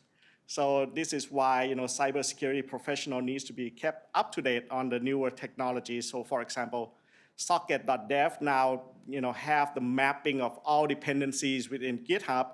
So if you use any open source library, you can map it out to like which library and which plugin, and you're downloading each of those NPM. There's a browser plugin that shows immediately that you shouldn't download that because it comes from an untrusted source or known exploit source of code. So these new tools, of course, bring in new challenges for career in cyber that you need to keep up with these new threats and new tools that are coming with it, right? So the traditional training in cyber, of course, we can't close the gaps. We have these, demand that you can't go into SOC immediately right after school. So I would say that the traditional training methodology is failing because, of course, you do the training, it doesn't get you the job, it doesn't make you capable to work within the field immediately, right? So I know that CISA and NIST and a few organizations that are here are trying to solve that gap and working on the new ways to learn, new ways to train, and be able to bring these candidates to be skill-ready and job-ready candidates, right? So training is like, traditional training, I would say, is like a piano training. I can read music, I can probably play piano, but if you want me to play Mozart today, you're gonna hear some very bad music, right? So it's about practicing the real skills. So you can have all the tools you need, the capabilities that to do those jobs, but to do it well, you need to practice at the end of the day. And this is where CyberRange comes in and become a critical tools within the learning methodology to bridge that gap of what you learn in school, what you learn from a theory, getting those certifications, and then having the real hands-on practice within the real product, right? Soft skill is very important. A lot of the time that, and I talked at the university a few weeks ago, is an interesting subject is when you're in school, you're not supposed to collaborate really with your peers. For example, you cannot copy your test from your peer, plagiarism. You cannot copy the report from your peer, that's a plagiarism, right? But the cybersecurity skills need them to collaborate, needs them to copy it, needs them to share information. So the traditional methodology is kind of in conflict, and you have to retool them when they come on a job in cyber that, hey, you need to share, you need to collaborate, you need to work with your peers to get those information out as quickly as possible. So soft skills become very important, and especially during a crisis, when an attack's happening, how you communicate makes a whole different from your siloing, looking at this incident versus, hey, I have something, let's work together on looking at that incident that's going on. So what is a cyber range, right? So CyberRange is a simulation network and a way for you to practice. So the word CyberRange come out of the military, and I think the traditional ways, just like you have the gun range, the bomb range, is where you go practice your skills using the real tools that you would do in that situation. So you would include all the real products, for example, Splunk, Palo Alto, CrowdStrike. In your training solution, you have an automated attack generation because not every day you're going to have a really advanced red team sitting around to help train your blue team. So you want some type of an automated attacks that are helping you with that training. You want to make sure that you keep up with the technologies, right? As the workload shift from on-prem to cloud, is your practitioner able to use AWS console as part of the training? Can they use GCP console as part of the training? That becomes very important as they're trying to configure this environment and be able to respond to, let's say, threats that are coming in from Cloudflare that are part of the AWS services, that they might not even see any of those traffic on the on-prem solution, right? So, and one of the things that I like to work on is, and I've been, emailing Karen this week about some of this topic, and she just showed me some really nice document that NICE provide about the CyberRange itself.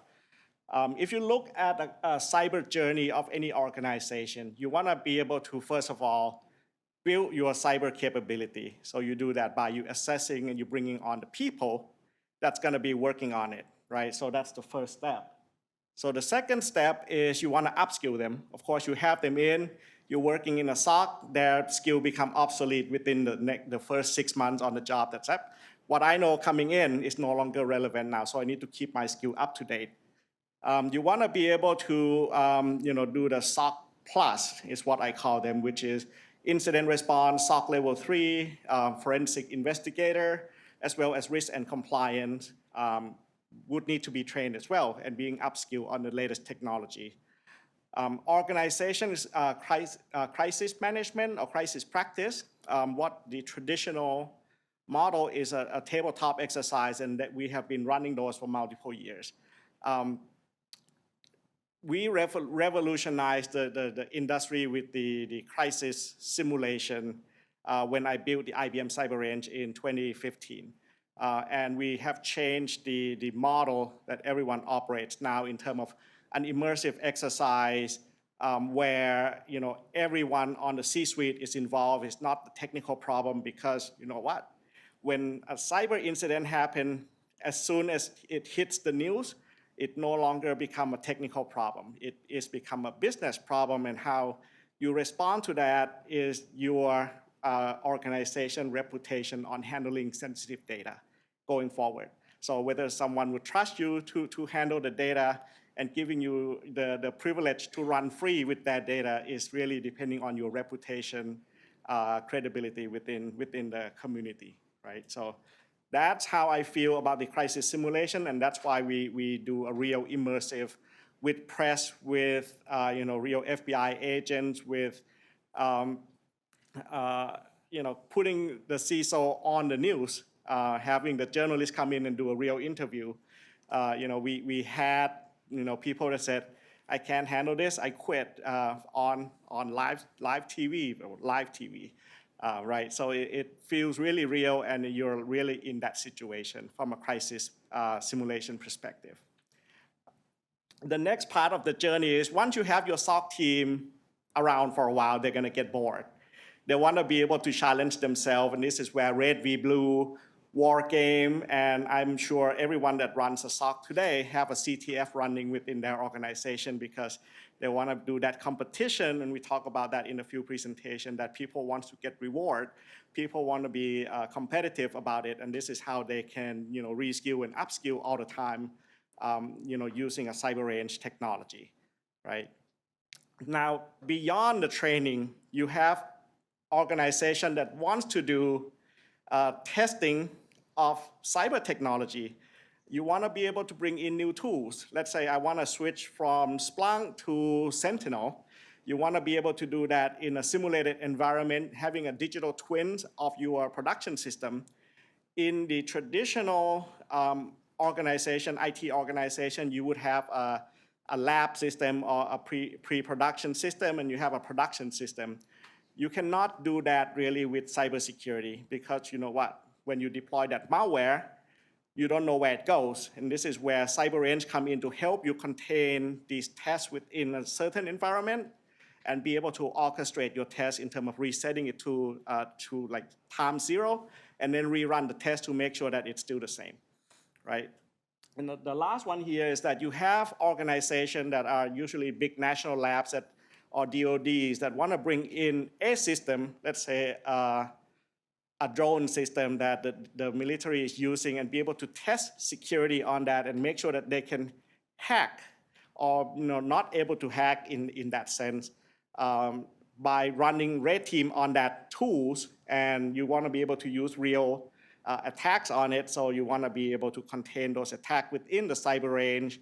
And you want to, again, be able to reset the test to confirm that the 5-step that you did can actually get you into those systems and not a fluke, right? So that, defined in the use case that ECS organization, and this is a public documentation. You can search for hype in CyberRange on the web, and you'll see the ECS organization, which is a European cybersecurity organization.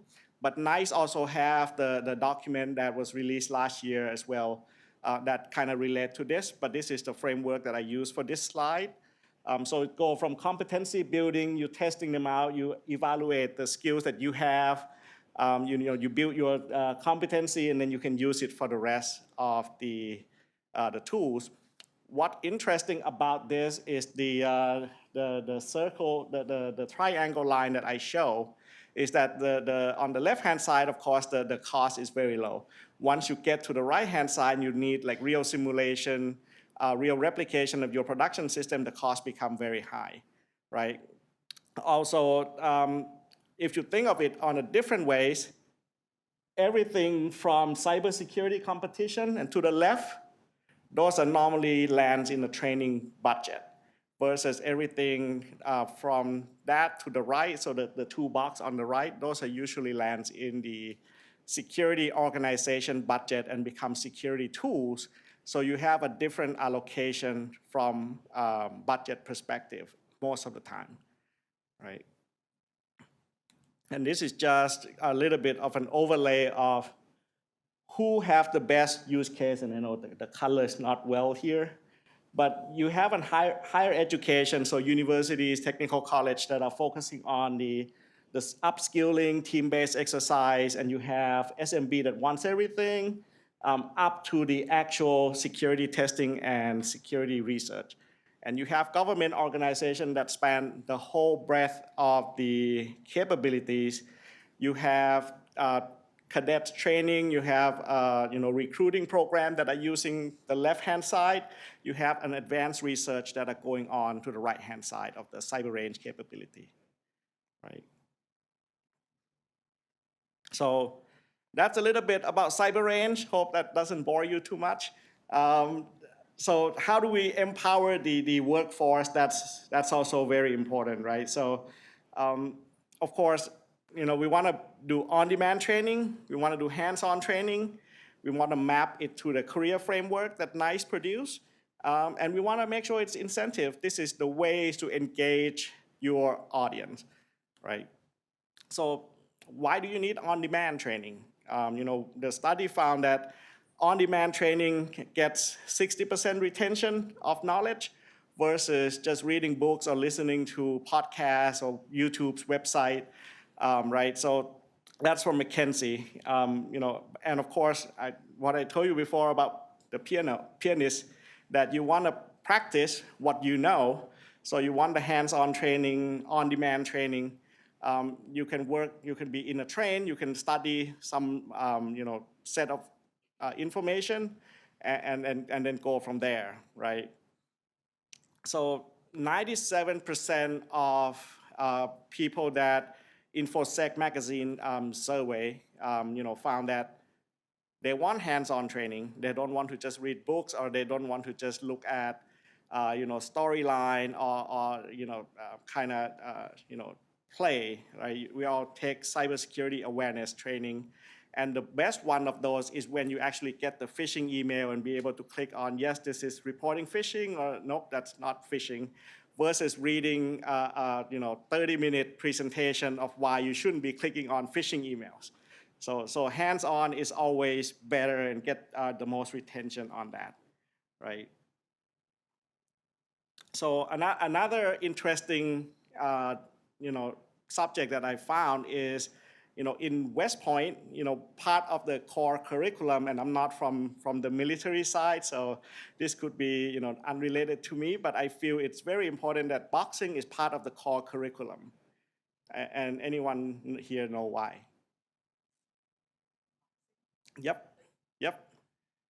Because you wouldn't know how to defend, or you would be hesitant to defend until you get that first punch, right? So putting people under pressure, whether that's a time pressure or in the military case, it's a physical pain pressure, which I don't recommend anyone here doing, but putting them under pressure, making them defend for themselves. And that's a good situation for you to practice, not in real life incident, in cyber incident in your organization, but when you do it on the cyber range as a cyber practice, right? So you put them through a bunch of these, they're gonna starting to know how to react to when real incident happen, because guess what? On the hands-on exercise within the cyber range, they are on time constraint, they need to be able to solve those problems, and they have the same situation in the real world, right?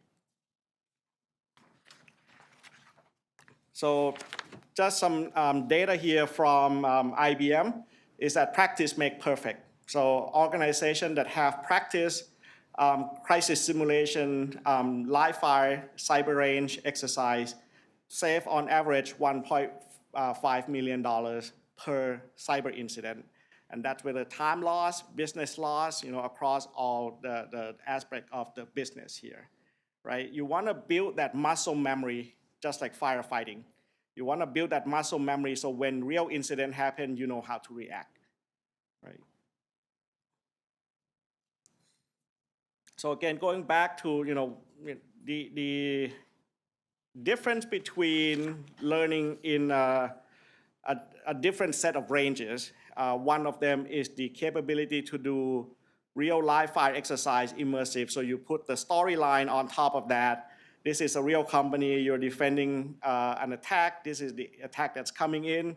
What we're seeing from the outside, you could be saying that, hey, FBI reported or CNN reported that this company has been breached. What you're gonna do is you're now gonna start that investigation. So putting them in a real perspective and not just a book about, this is how you do threat hunting. And this is the 5 steps you go through, PCAPs, you go through event logs, and this is your answer. So putting them in the real life events, like this is how it's gonna happen. You're gonna hear somebody saying something about it.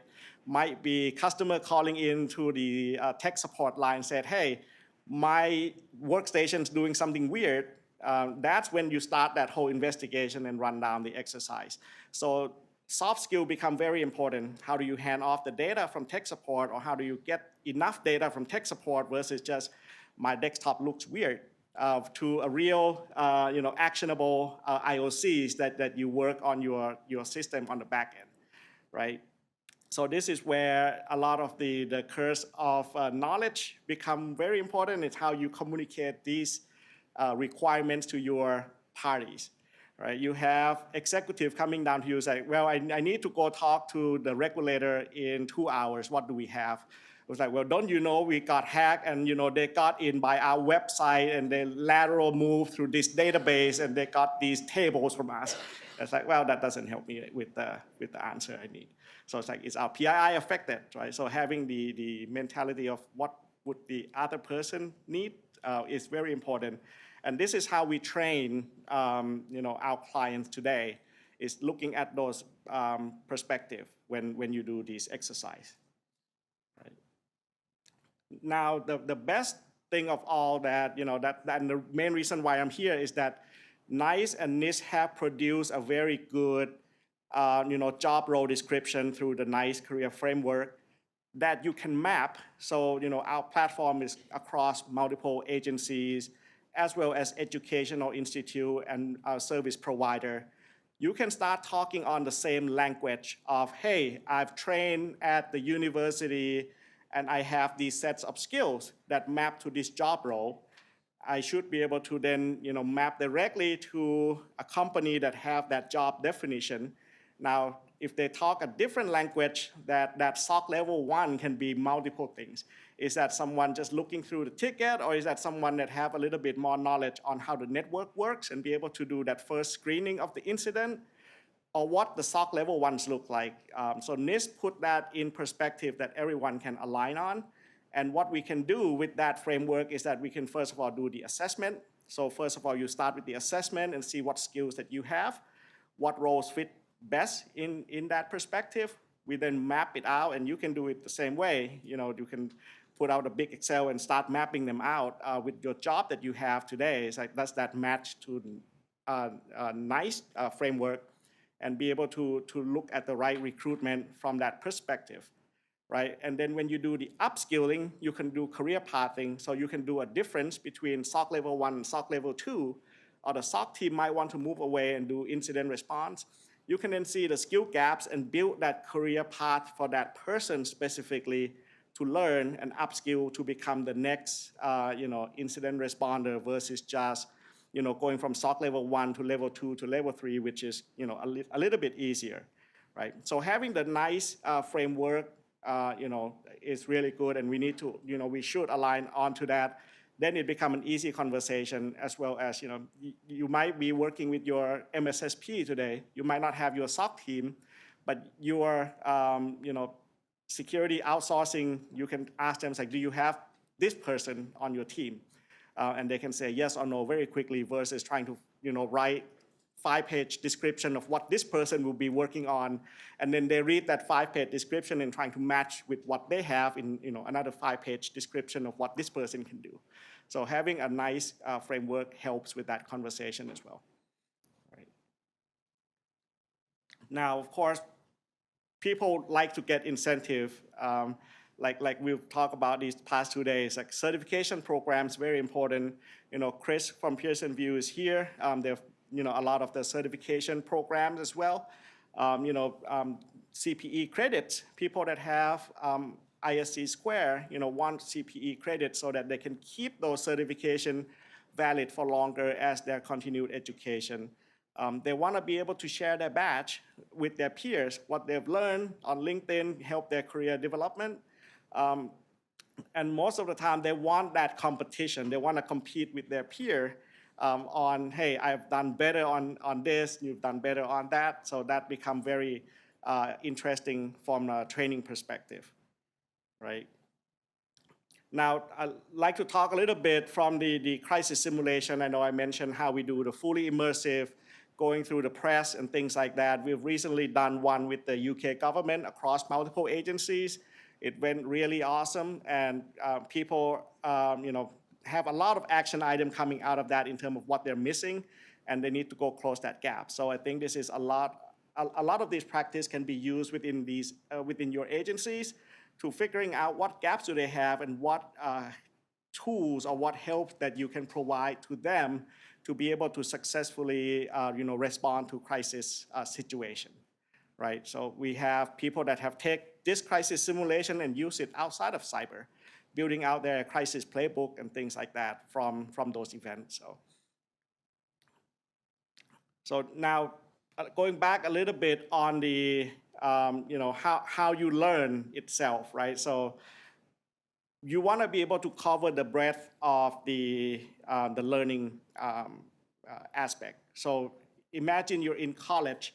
What you do is you go learn those theories within the classroom. Let's say the chemistry, you know how the molecules are bond and things like that. And then you go to the labs, you have some homework that you do individually. You then go to a lab and work on real chemicals, real equipment to learn those skills. So same thing with the cyber exercise. You do have those boring PowerPoint presentation you need to go through to learn those concepts, and then you use that as to practice within a lab by yourself. And then you expand on that with the team-based exercise on like, okay, now I know how to do these skills. Let's work together on solving real incident. So that's the model that I've been advising a lot of colleges as well as organizations on how this works out, right? So having the bite-size on-demand training to a team-based exercise, scheduled team-based exercise, and the whole breadth of it is very important. And having just one silo of each would not get you the same effectiveness as having the whole program. So the program becomes very important. So this is just an example of how we can map skills and courses into the NICE framework. So in this case, this is me. I simulated myself as a system test and evaluation. So it maps into the knowledge, the skills that I need to be able to accomplish those tasks. And then it maps to the classes or the units that will be able to support those skills that you need. And again, this could be part of units that are part of certifications and things like that. So if you have those certs, you would mark this green. Obviously, I'm not technical anymore. I'm in management, so all my skills are red. So that's why. And talking a little bit about Forrester Wave, they did the survey last year of all the cyber ranges. And again, I want to highlight that this is for skill development and training platform. So it doesn't apply to the other use cases that I mentioned earlier from cyber range perspective. There's many things we can do in cyber range. Forrester Wave evaluated a bunch of companies on the skill development and training platform. So we're on the top there, along with Immersive Labs. And if you look at the capabilities that you need from a cyber range perspective, sometimes and most of the time you need more than one vendor to be able to solve all of your cyber range problems today. There is no one in the industry that covers the breadth of that capability. So that's one thing to keep in mind. So I think with that, I'll close with that instead of doing the live demo for any Q&A. And yeah.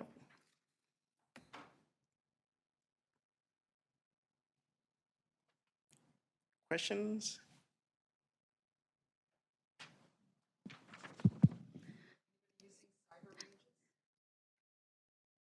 Anybody using cyber ranges?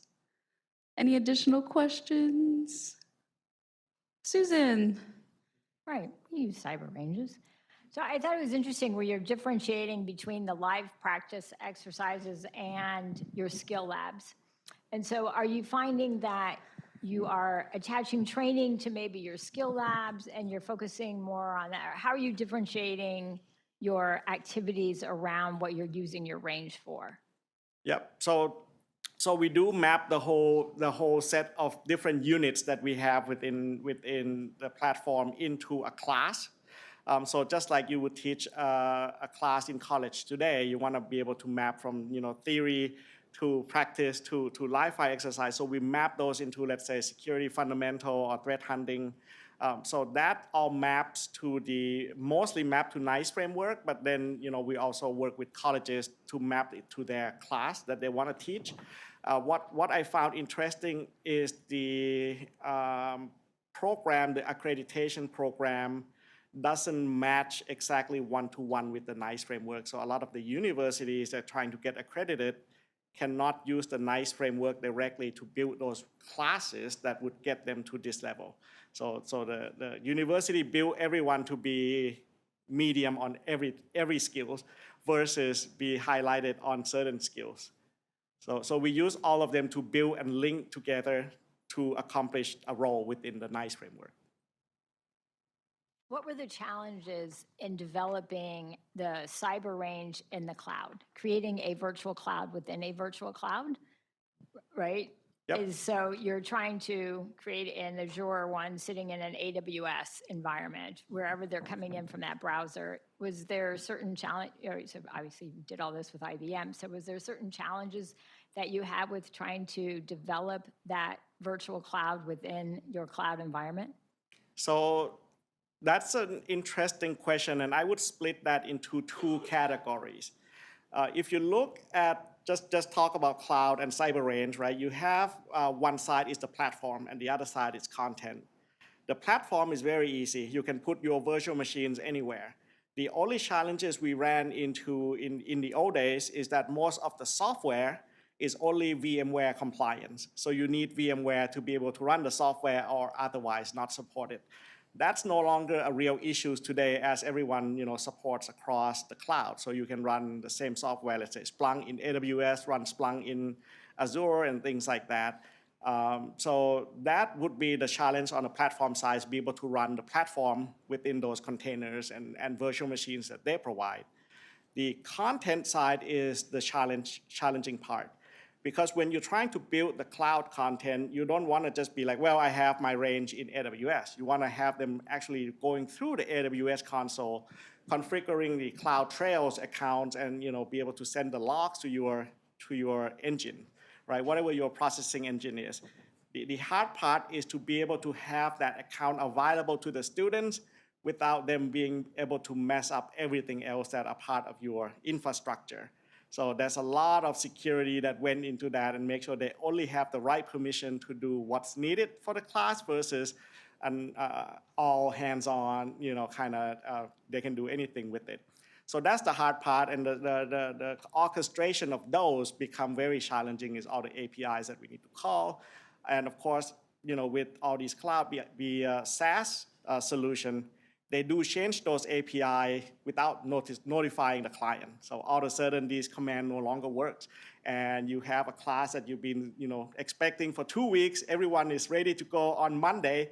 You show up and it no longer works because something changed over the weekend. They deploy something. So that become a challenge on the QA side and making sure these class spin up every time we do it. And the argument from the vendor is pretty valid because, hey, those APIs to create this environment only get calls once when you boarded the company. Guess what? In cyber range, we run it 100 times a day. So you're going to run into issues that you're not expecting, and most of the time, those APIs are not critical for their primary client. So becoming a cyber range is that niche that no one's really pay attention to at this point. All right, next question. And 1 second, sorry. Anyone joining online, feel free to ask questions in the chat as well. Hi, I just wondered if you could discuss briefly what are some of the challenges that your end users have had using the cyber range, and what did you do to overcome them? That's a very good question. I think the first question is be able to answer what type of cyber range that they need. So if they can answer that, most of the time they would know which platform to pick and they have no issues. A lot of the issues come from the fact that they just buy a cyber range without really understanding what each of the platform provides and whether that match their business goals. Because what happens nowadays is that people said, oh, I need a cyber range because someone said they have a cyber range and they're doing great. But they don't understand the nuances, and that's why I want to present that slide about the differences between all the ranges and be able to pick the right cyber range for you. Aside from that is the real life product that they have. So if they want to use Splunk, they want to use QRadar or Cisco firewall, they need to go procure that extra licenses, which most of the organization do not have that budgeted as a training budget. Like I can't go buy 3 more firewalls just to put in a training environment. So this is part of the challenge, and they end up using open source tools, which is of course not the same tool that the team actually using it in production. Hi. How do you identify or select, prioritize the different attacks that you're going to bring onto the range? Yep. So as a product manager, that's always the hard question. And we usually look at the learning objective, so looking at the TTPs itself. So we're not always running the latest CVEs. And the reason why is that if you look at all the latest attacks that are happening, they're not running based on the latest CVEs. They're running based on older CVEs, sometimes even 2018 or even 2010. You know, Eternal Blue is very old CVEs that Microsoft have for a long time. And we pick the TTPs that are best represented in today's environment. So the latest APT attacks, the latest ransomware, lateral move that you can see, fileless malware, things like that, is what we pick on and what we train on to do threat hunting, incident forensic, and then having the compliance a little bit over that. It's like what does organization need from a compliance perspective, and how can we put some of that dotted line within the story that, hey, because you have this, you leak PII, you need to notify the SEC within, let's say, 72 hours and things like that. So. All right, one last question. One more question, just to follow up.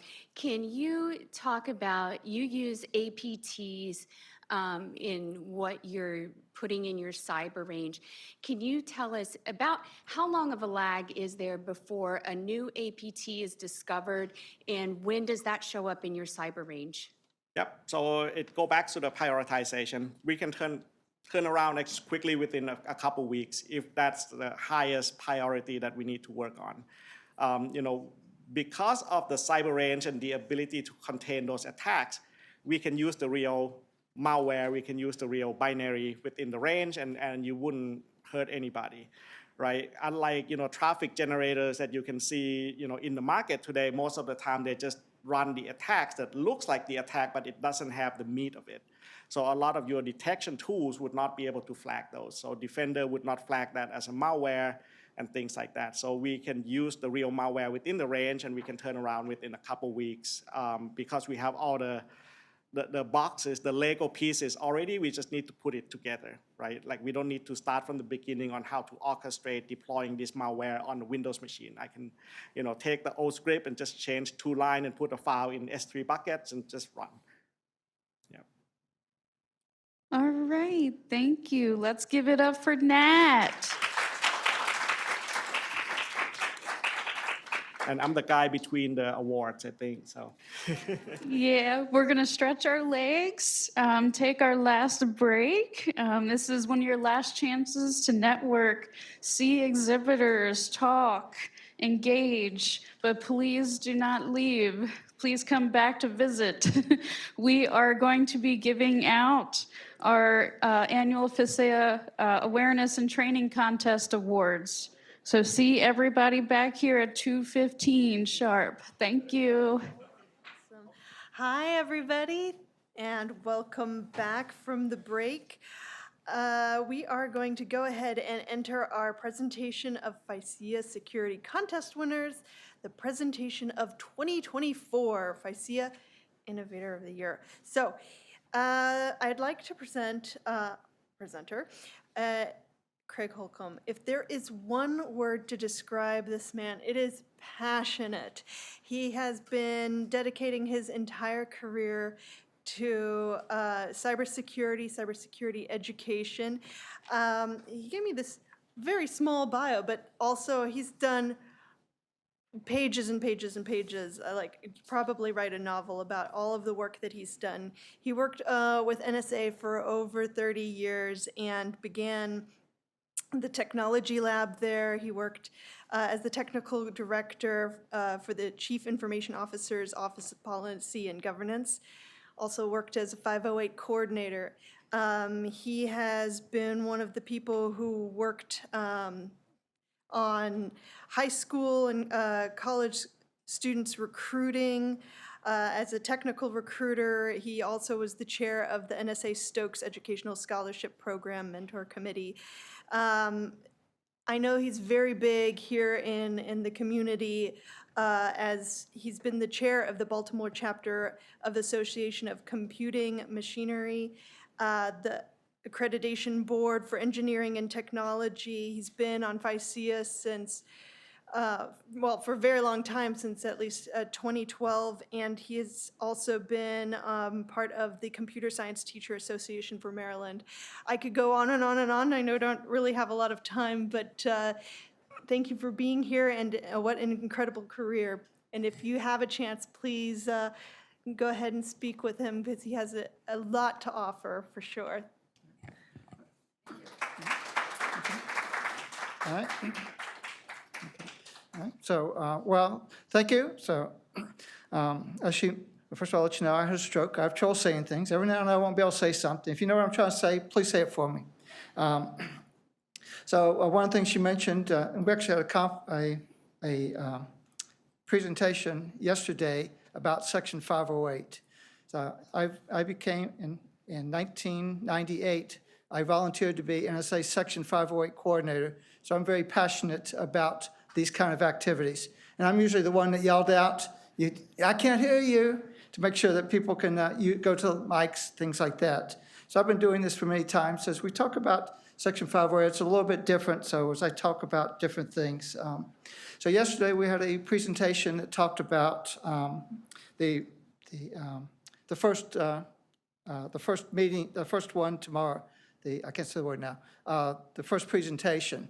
It was a brilliant, it was a fantastic presentation, but I kind of cringed when he says, "Read this."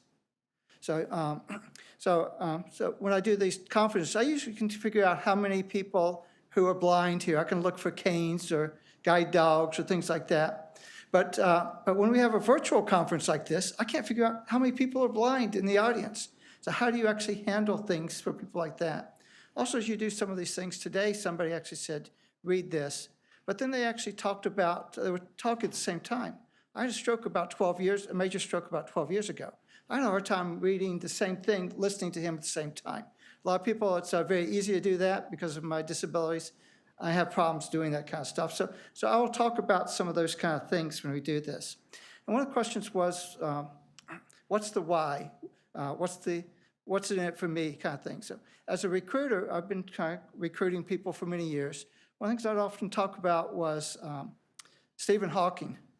Stephen Hawking could not do what I need to work at NSA, to work in the mailroom. He could not pick up a box, move things around. But that's not what we really need. At the federal government, the cyber security people, we don't really care about that. What we really care about is brilliant people that can help us solve our problems. We don't care that their body doesn't work. So we kind of do that. So now this 508 kind of helps make sure that when you do that, you're prepared to help with that. If we actually have a blind person, then we can actually do things like that. So as we talk about some of these things, all right. So this is so this talks about the FISSEA contest and People's Choice Award winners. So now again, if you can actually get the information to people ahead of time, people who are blind can use a screen reader or something like to read that. But a lot of times, like this conference, you don't actually get to find out about this ahead of time. So you actually have to read some of these things. Also, you kind of have to talk about little things. There's a picture here of a trophy. So now what you actually say on something like that is really depends on what you want to do. If you want to talk about a conference, you can say this is a picture of a conference. But if you want to talk about a women's conference, you say this is a picture of a ladies in a conference. Or if you want to talk about diversity, so this is an older white male, this is a younger black female, this is a middle school Asian lady. So you could kind of talk about that to talk about diversity. If all you want to do is talk about conference, you don't have to worry about that. So I'll kind of mention some of those kind of things as we go through. So the categories that we have today are awareness poster, awareness website, awareness network, awareness video, cyber security blog, cyber podcast, training awareness, and innovation solutions. So for our judging, we're looking for things like make sure that nobody is affiliated with this kind of thing, that we're from various organizations. So today I'm retired from NSA. We had one of our judges was a current NSA employee. We had a university professor is doing this as well. As we're looking for this, let's see. So what we're looking for is, so when we do this, what we're looking for is submissions that talk about identification, Is there enough detail about the thing? Is it accuracy? Is the information correct? Originality, how new is this? Is it out-of-the-box thinking? Security message, is it succinct so people can remember this? Graphic concept, is original art, things like that. So we would, so as we're looking for more people to become judging for this kind of things.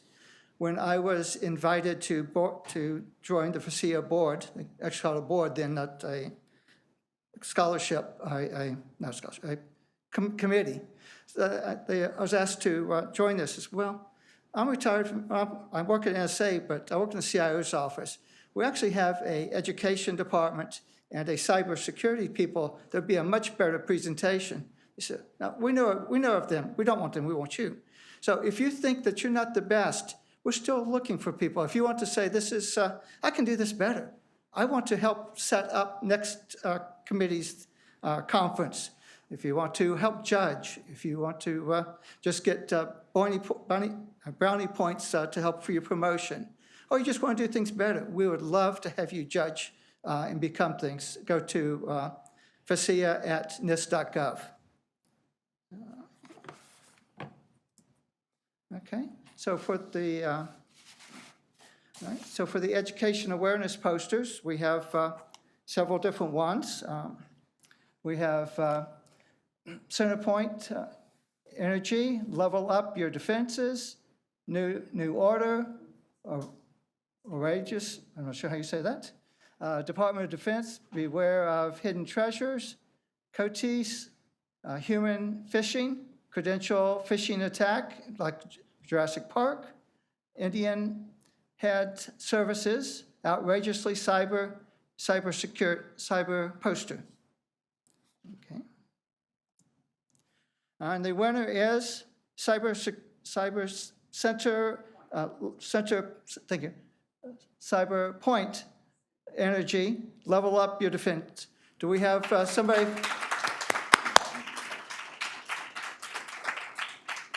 Okay, do we? Okay, all right. So now on this one, as we talk about this, we actually have some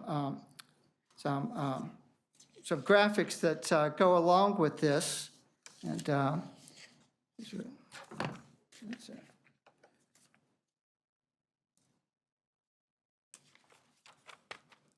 so if you get there's something called alternate text, so people who cannot see the video, cannot see the image, if I learn about it. So on the alt text, this one says alt text of level up your defense poster. This talks about different types of social engineering. That way, if somebody can't actually read the graphic, we can actually find out about it. Okay, and so now the awareness poster, the People's Choice winner is Department of Education, beware of hidden threats. Do we have anybody here?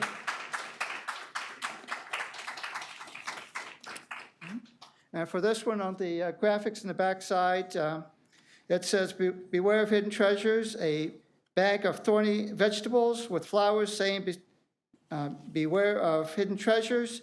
Then email messages do not always seem like they seem, and to report phishing attacks. Okay, education awareness website. So we actually have Indian Head Health Service, CU in Cyber, GSA's ID management.gov, modernizing digital identity, USPS Cybersecurity Awareness Month 2022, Department of Education Cyber Symposium 2023, education, get your knowledge boosted. COTIS, phone a friend, and FRTIB, SETA home site. Okay. And the winner is COTIS, phone a friend. Okay. So on this graphic, we actually have a picture of a website saying phone a friend, a team of a friend of Teams message, ask for advice. Are you up for the challenge? If so, click here.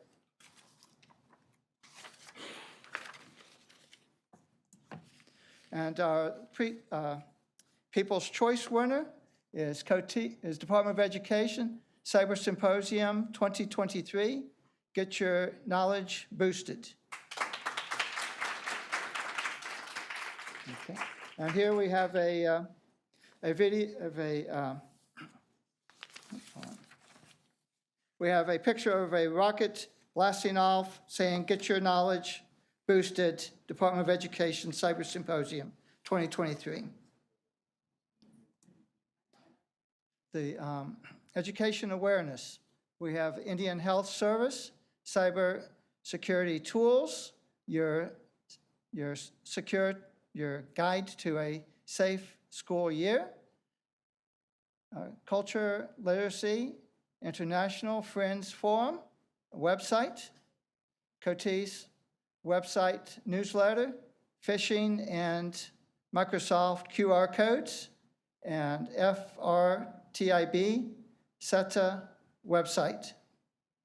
And the winner is the Indian Health Service's Cyber Tools. Get your guide for safe security. Now on this we have a picture of the website saying give your security guide, safe security.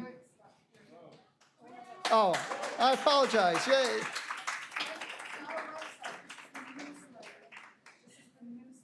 Yay. Okay.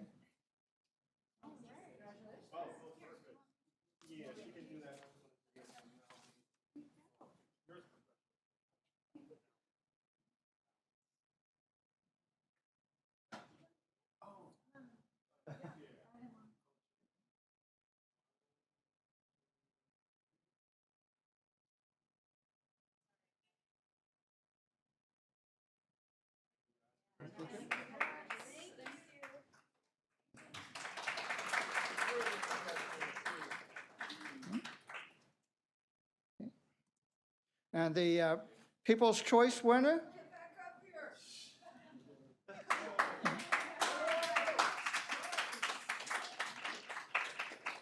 That's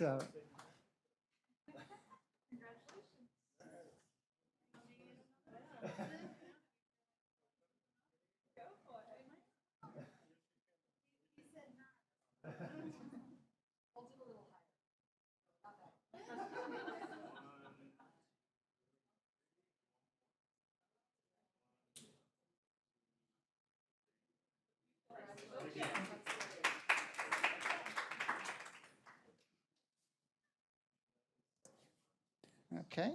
Next, we have the awareness video. We had Indian Health Services, the insider threat at the end of this video. Coty's Fishnuts, FRITB, SETA Phishing Awareness Training Video. And the winner is FRTIB, SETA Phishing Awareness Video.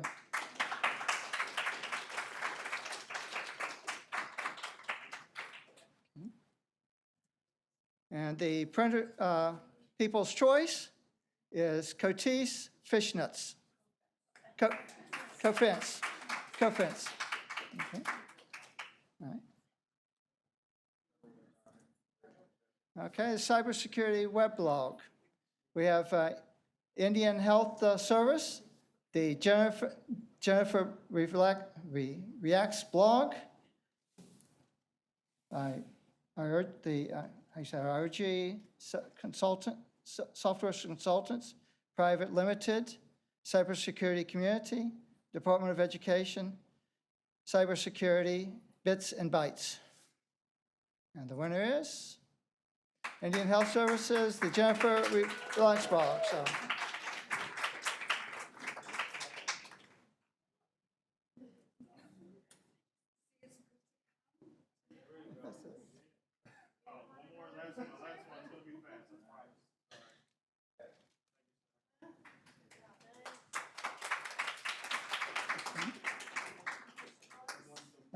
People's Choice, Department of Education, Cyber Bits and Bytes.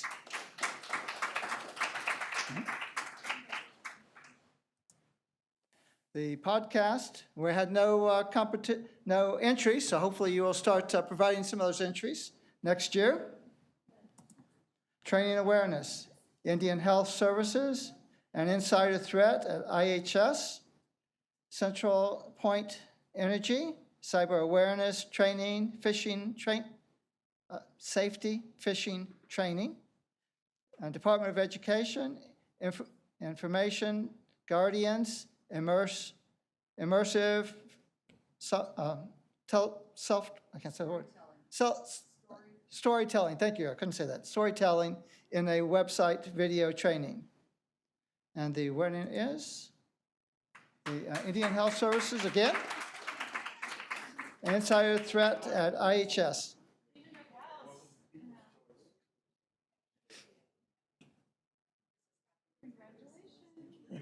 Thank you.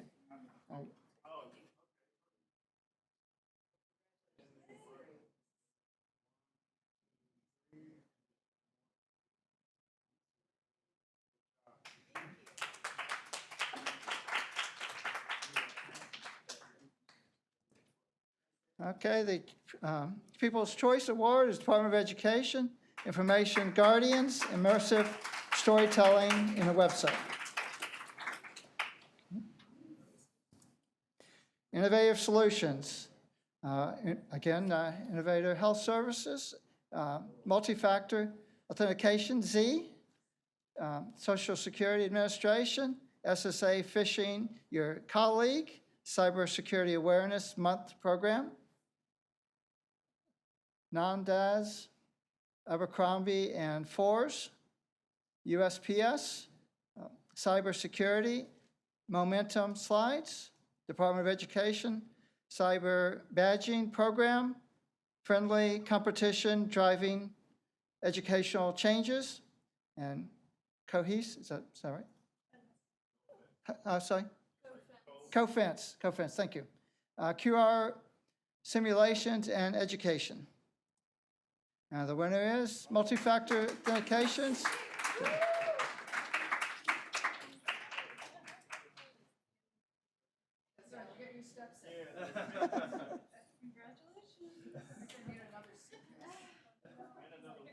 Okay. Okay, the People's Choice is Social Security Administration, SSA, Phishing Your Colleagues. Okay.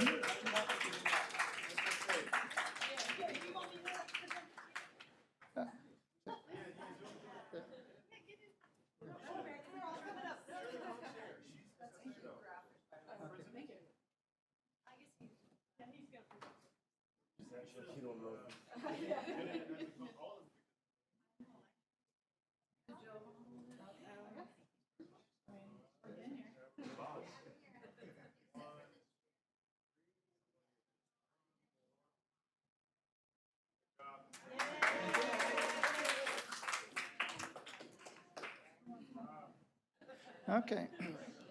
All right. So the next thing is the Innovator of the Year Award. So it was so close. We had several different competitions, and two of them are very close.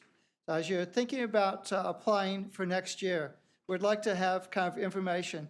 If your nomination says they done good things, that doesn't do that good. So we actually have a lot of wonderful kind of things. So the more that you can tell about some of the things, the better. So this year's award is Oz Alshi. Is he available here online? Okay, great. Congratulations. Thank you. So now.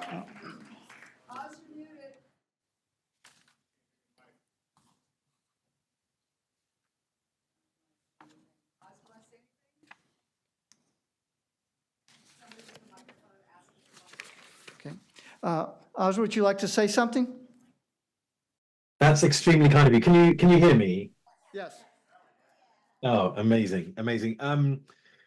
Hey, listen, thank you so much for this extremely kind award, and one that is really graciously received. I must confess, receiving awards feels like a little bit of a fraud, because of course the reality is I'm really just representative of an incredible team of innovators and creators and designers and developers and scientists.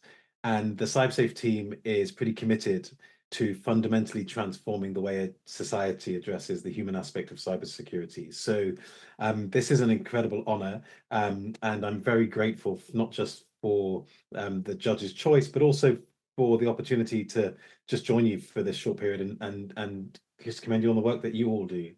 We are part of a pretty important collective, I would suggest, and the human aspect of cybersecurity is extremely important. We believe that training and educating is one part of that challenge, but ultimately we're here to influence behavior, and we want to bring a scientific and research evidence base to that. And so that's why our technology is built the way it is, and that's why we do what we do.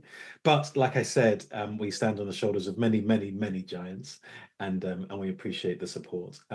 We're really proud to work, as you can tell from my accent. I don't hail from your parts, and I'm really disappointed not to be able to be with you there today, but I look forward to joining you in the future. Thank you very much indeed. So to learn a little bit more about what he did, Lieutenant Colonel retired Oz Ashley is a former UK Special Forces Lieutenant Colonel and cyber industry, leading on the focus of making security more secure and helping organization becoming more effective, addressing the human aspect of cybersecurity. So he is the CEO and founder of Cyber Be Safe, a behavioral science and data analysis program that builds software to better manage human risk.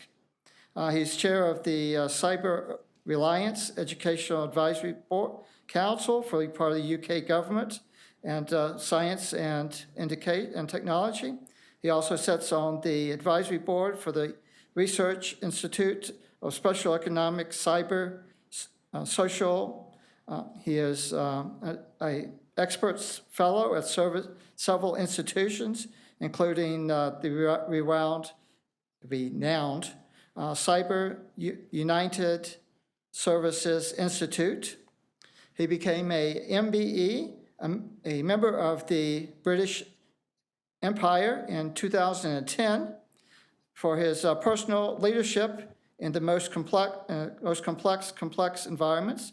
MBE is the third highest ranking order in the Empire, excluding knighthood and damehood.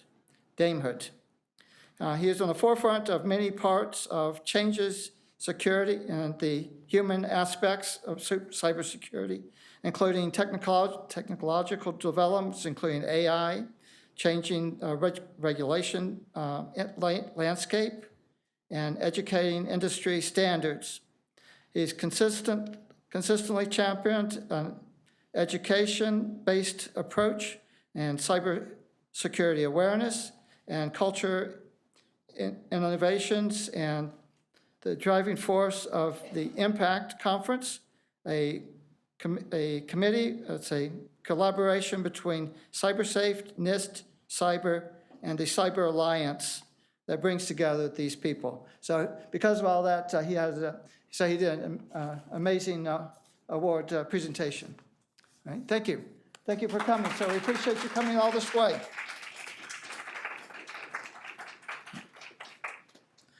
Okay. All right, so our next is William Costner, Cybersecurity Awareness, Team Chief, Department Contract Management Agency, Defense, Industrial Education Cyber Awareness Center. And so he is this year's runner-up. It was very close. It was very difficult to make those kind of decisions. And so for this, Mr. Costner, outstanding contributes in cybersecurity innovation. manifests in the collection, the creation of public 801-171 self-awareness database. It's a free tool. This is a free tool that is a testament to his expertise and commitment to outstanding cyber awareness. He helped with NIST publication 800-171, protecting controlled unclassified information in non-federal systems in education. His database serves as pioneering innovation, effectively guiding people through the intricacies of the 121 cybersecurity awareness of NIST Cyber Special Education 800-171. So what sets him apart is not only his effectiveness, but also his broader impact on educational processes. Moreover, the landscape he does is allowed for cybersecurity awareness when they are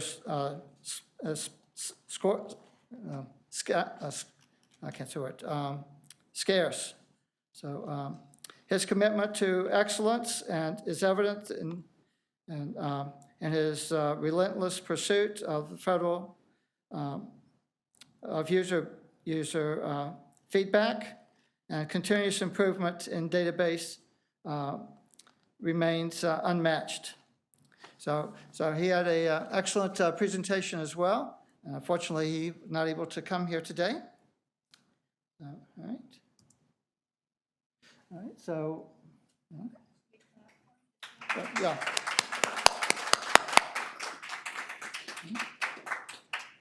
Okay, so thank you for all these judges. If you'd like to judge, please let us know. We can always use more judges. Thank you.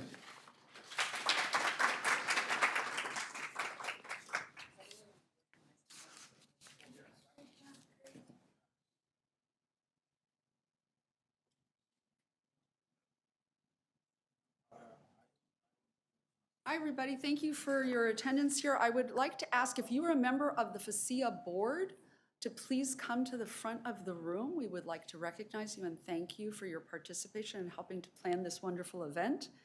We have certificates here for you. So, please. Yes, you guys. And Susan, I don't know, who else?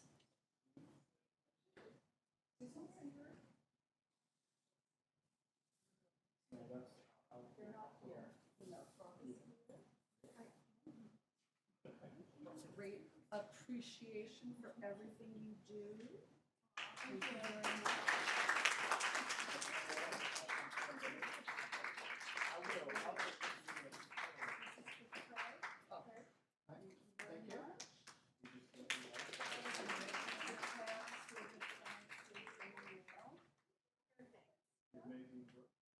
Amazing work.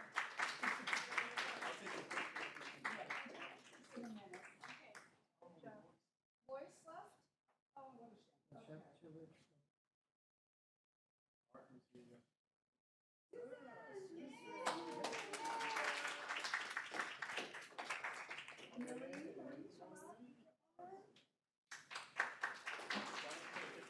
You guys want to do this too?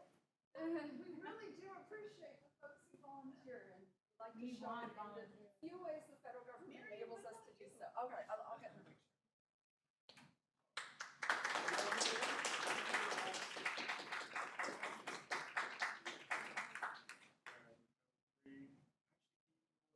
And can we get somebody to take a picture? Do I have to be in there?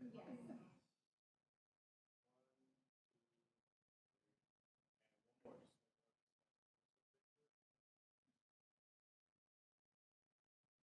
Okay, it's okay. No, Calvin, you need to be in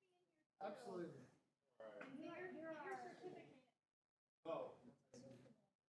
Yeah. Core. He's the core. That's right. The person who does everything. bear with us for another second. And we'll do Which should I? right, Which all of they use, player certificate, not I don't have one. I didn't print one for myself.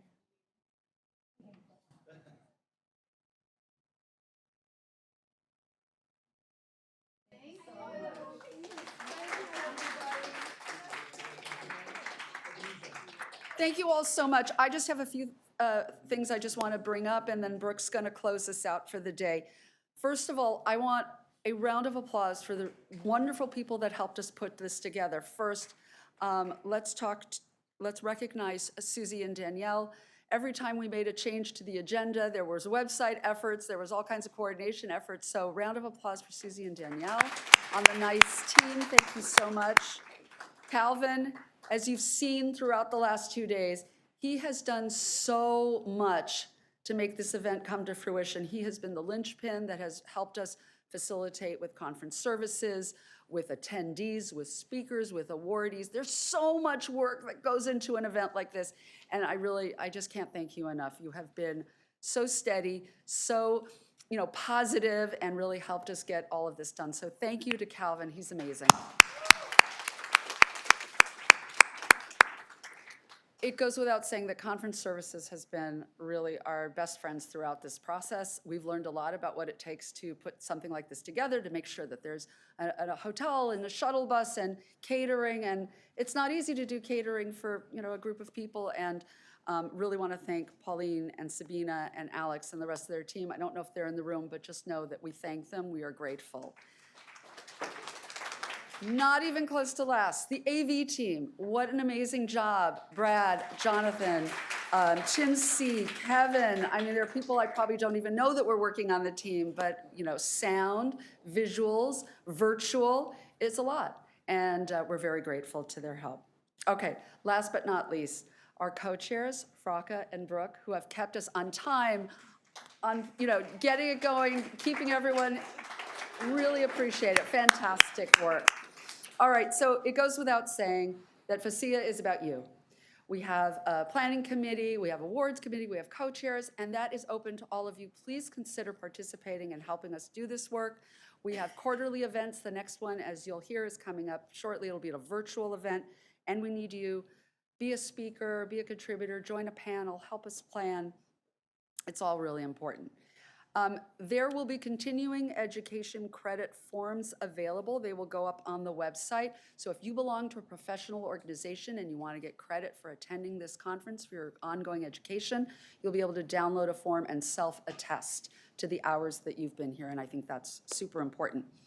So speaking of organizations that give continuing education credits, we've heard a lot about the need to work with our HR partners.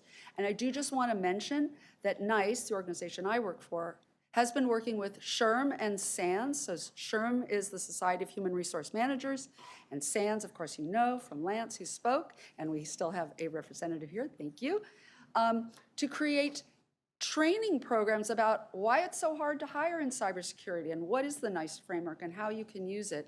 And that is available in the SHRM system right now for people to get continuing education credits. So if you have an HR partner, please let them know about that. Okay, lastly, I did mention that we had a few members of the media here, and there has been some coverage, mostly focusing on Karen's remarks yesterday, but in the Federal News Network or Network News, it's a quite lengthy article. Be sure to take a look at that. I think it's great to see what you participated in getting into the media.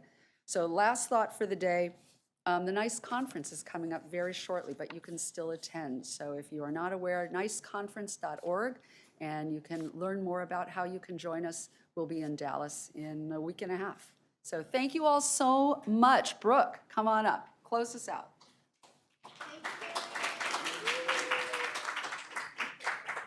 I won't be long, I promise. And no dad jokes this time. Well, Marion, you pretty much covered everything that I had written down, but going back to what Lance has said, going back to what Lance mentioned in his first presentation of the conference, why? Start with a why. Why were we here? We collaborated, we information shared, we empowered each other. I believe we did a wonderful job. And one last round of applause for all the presenters.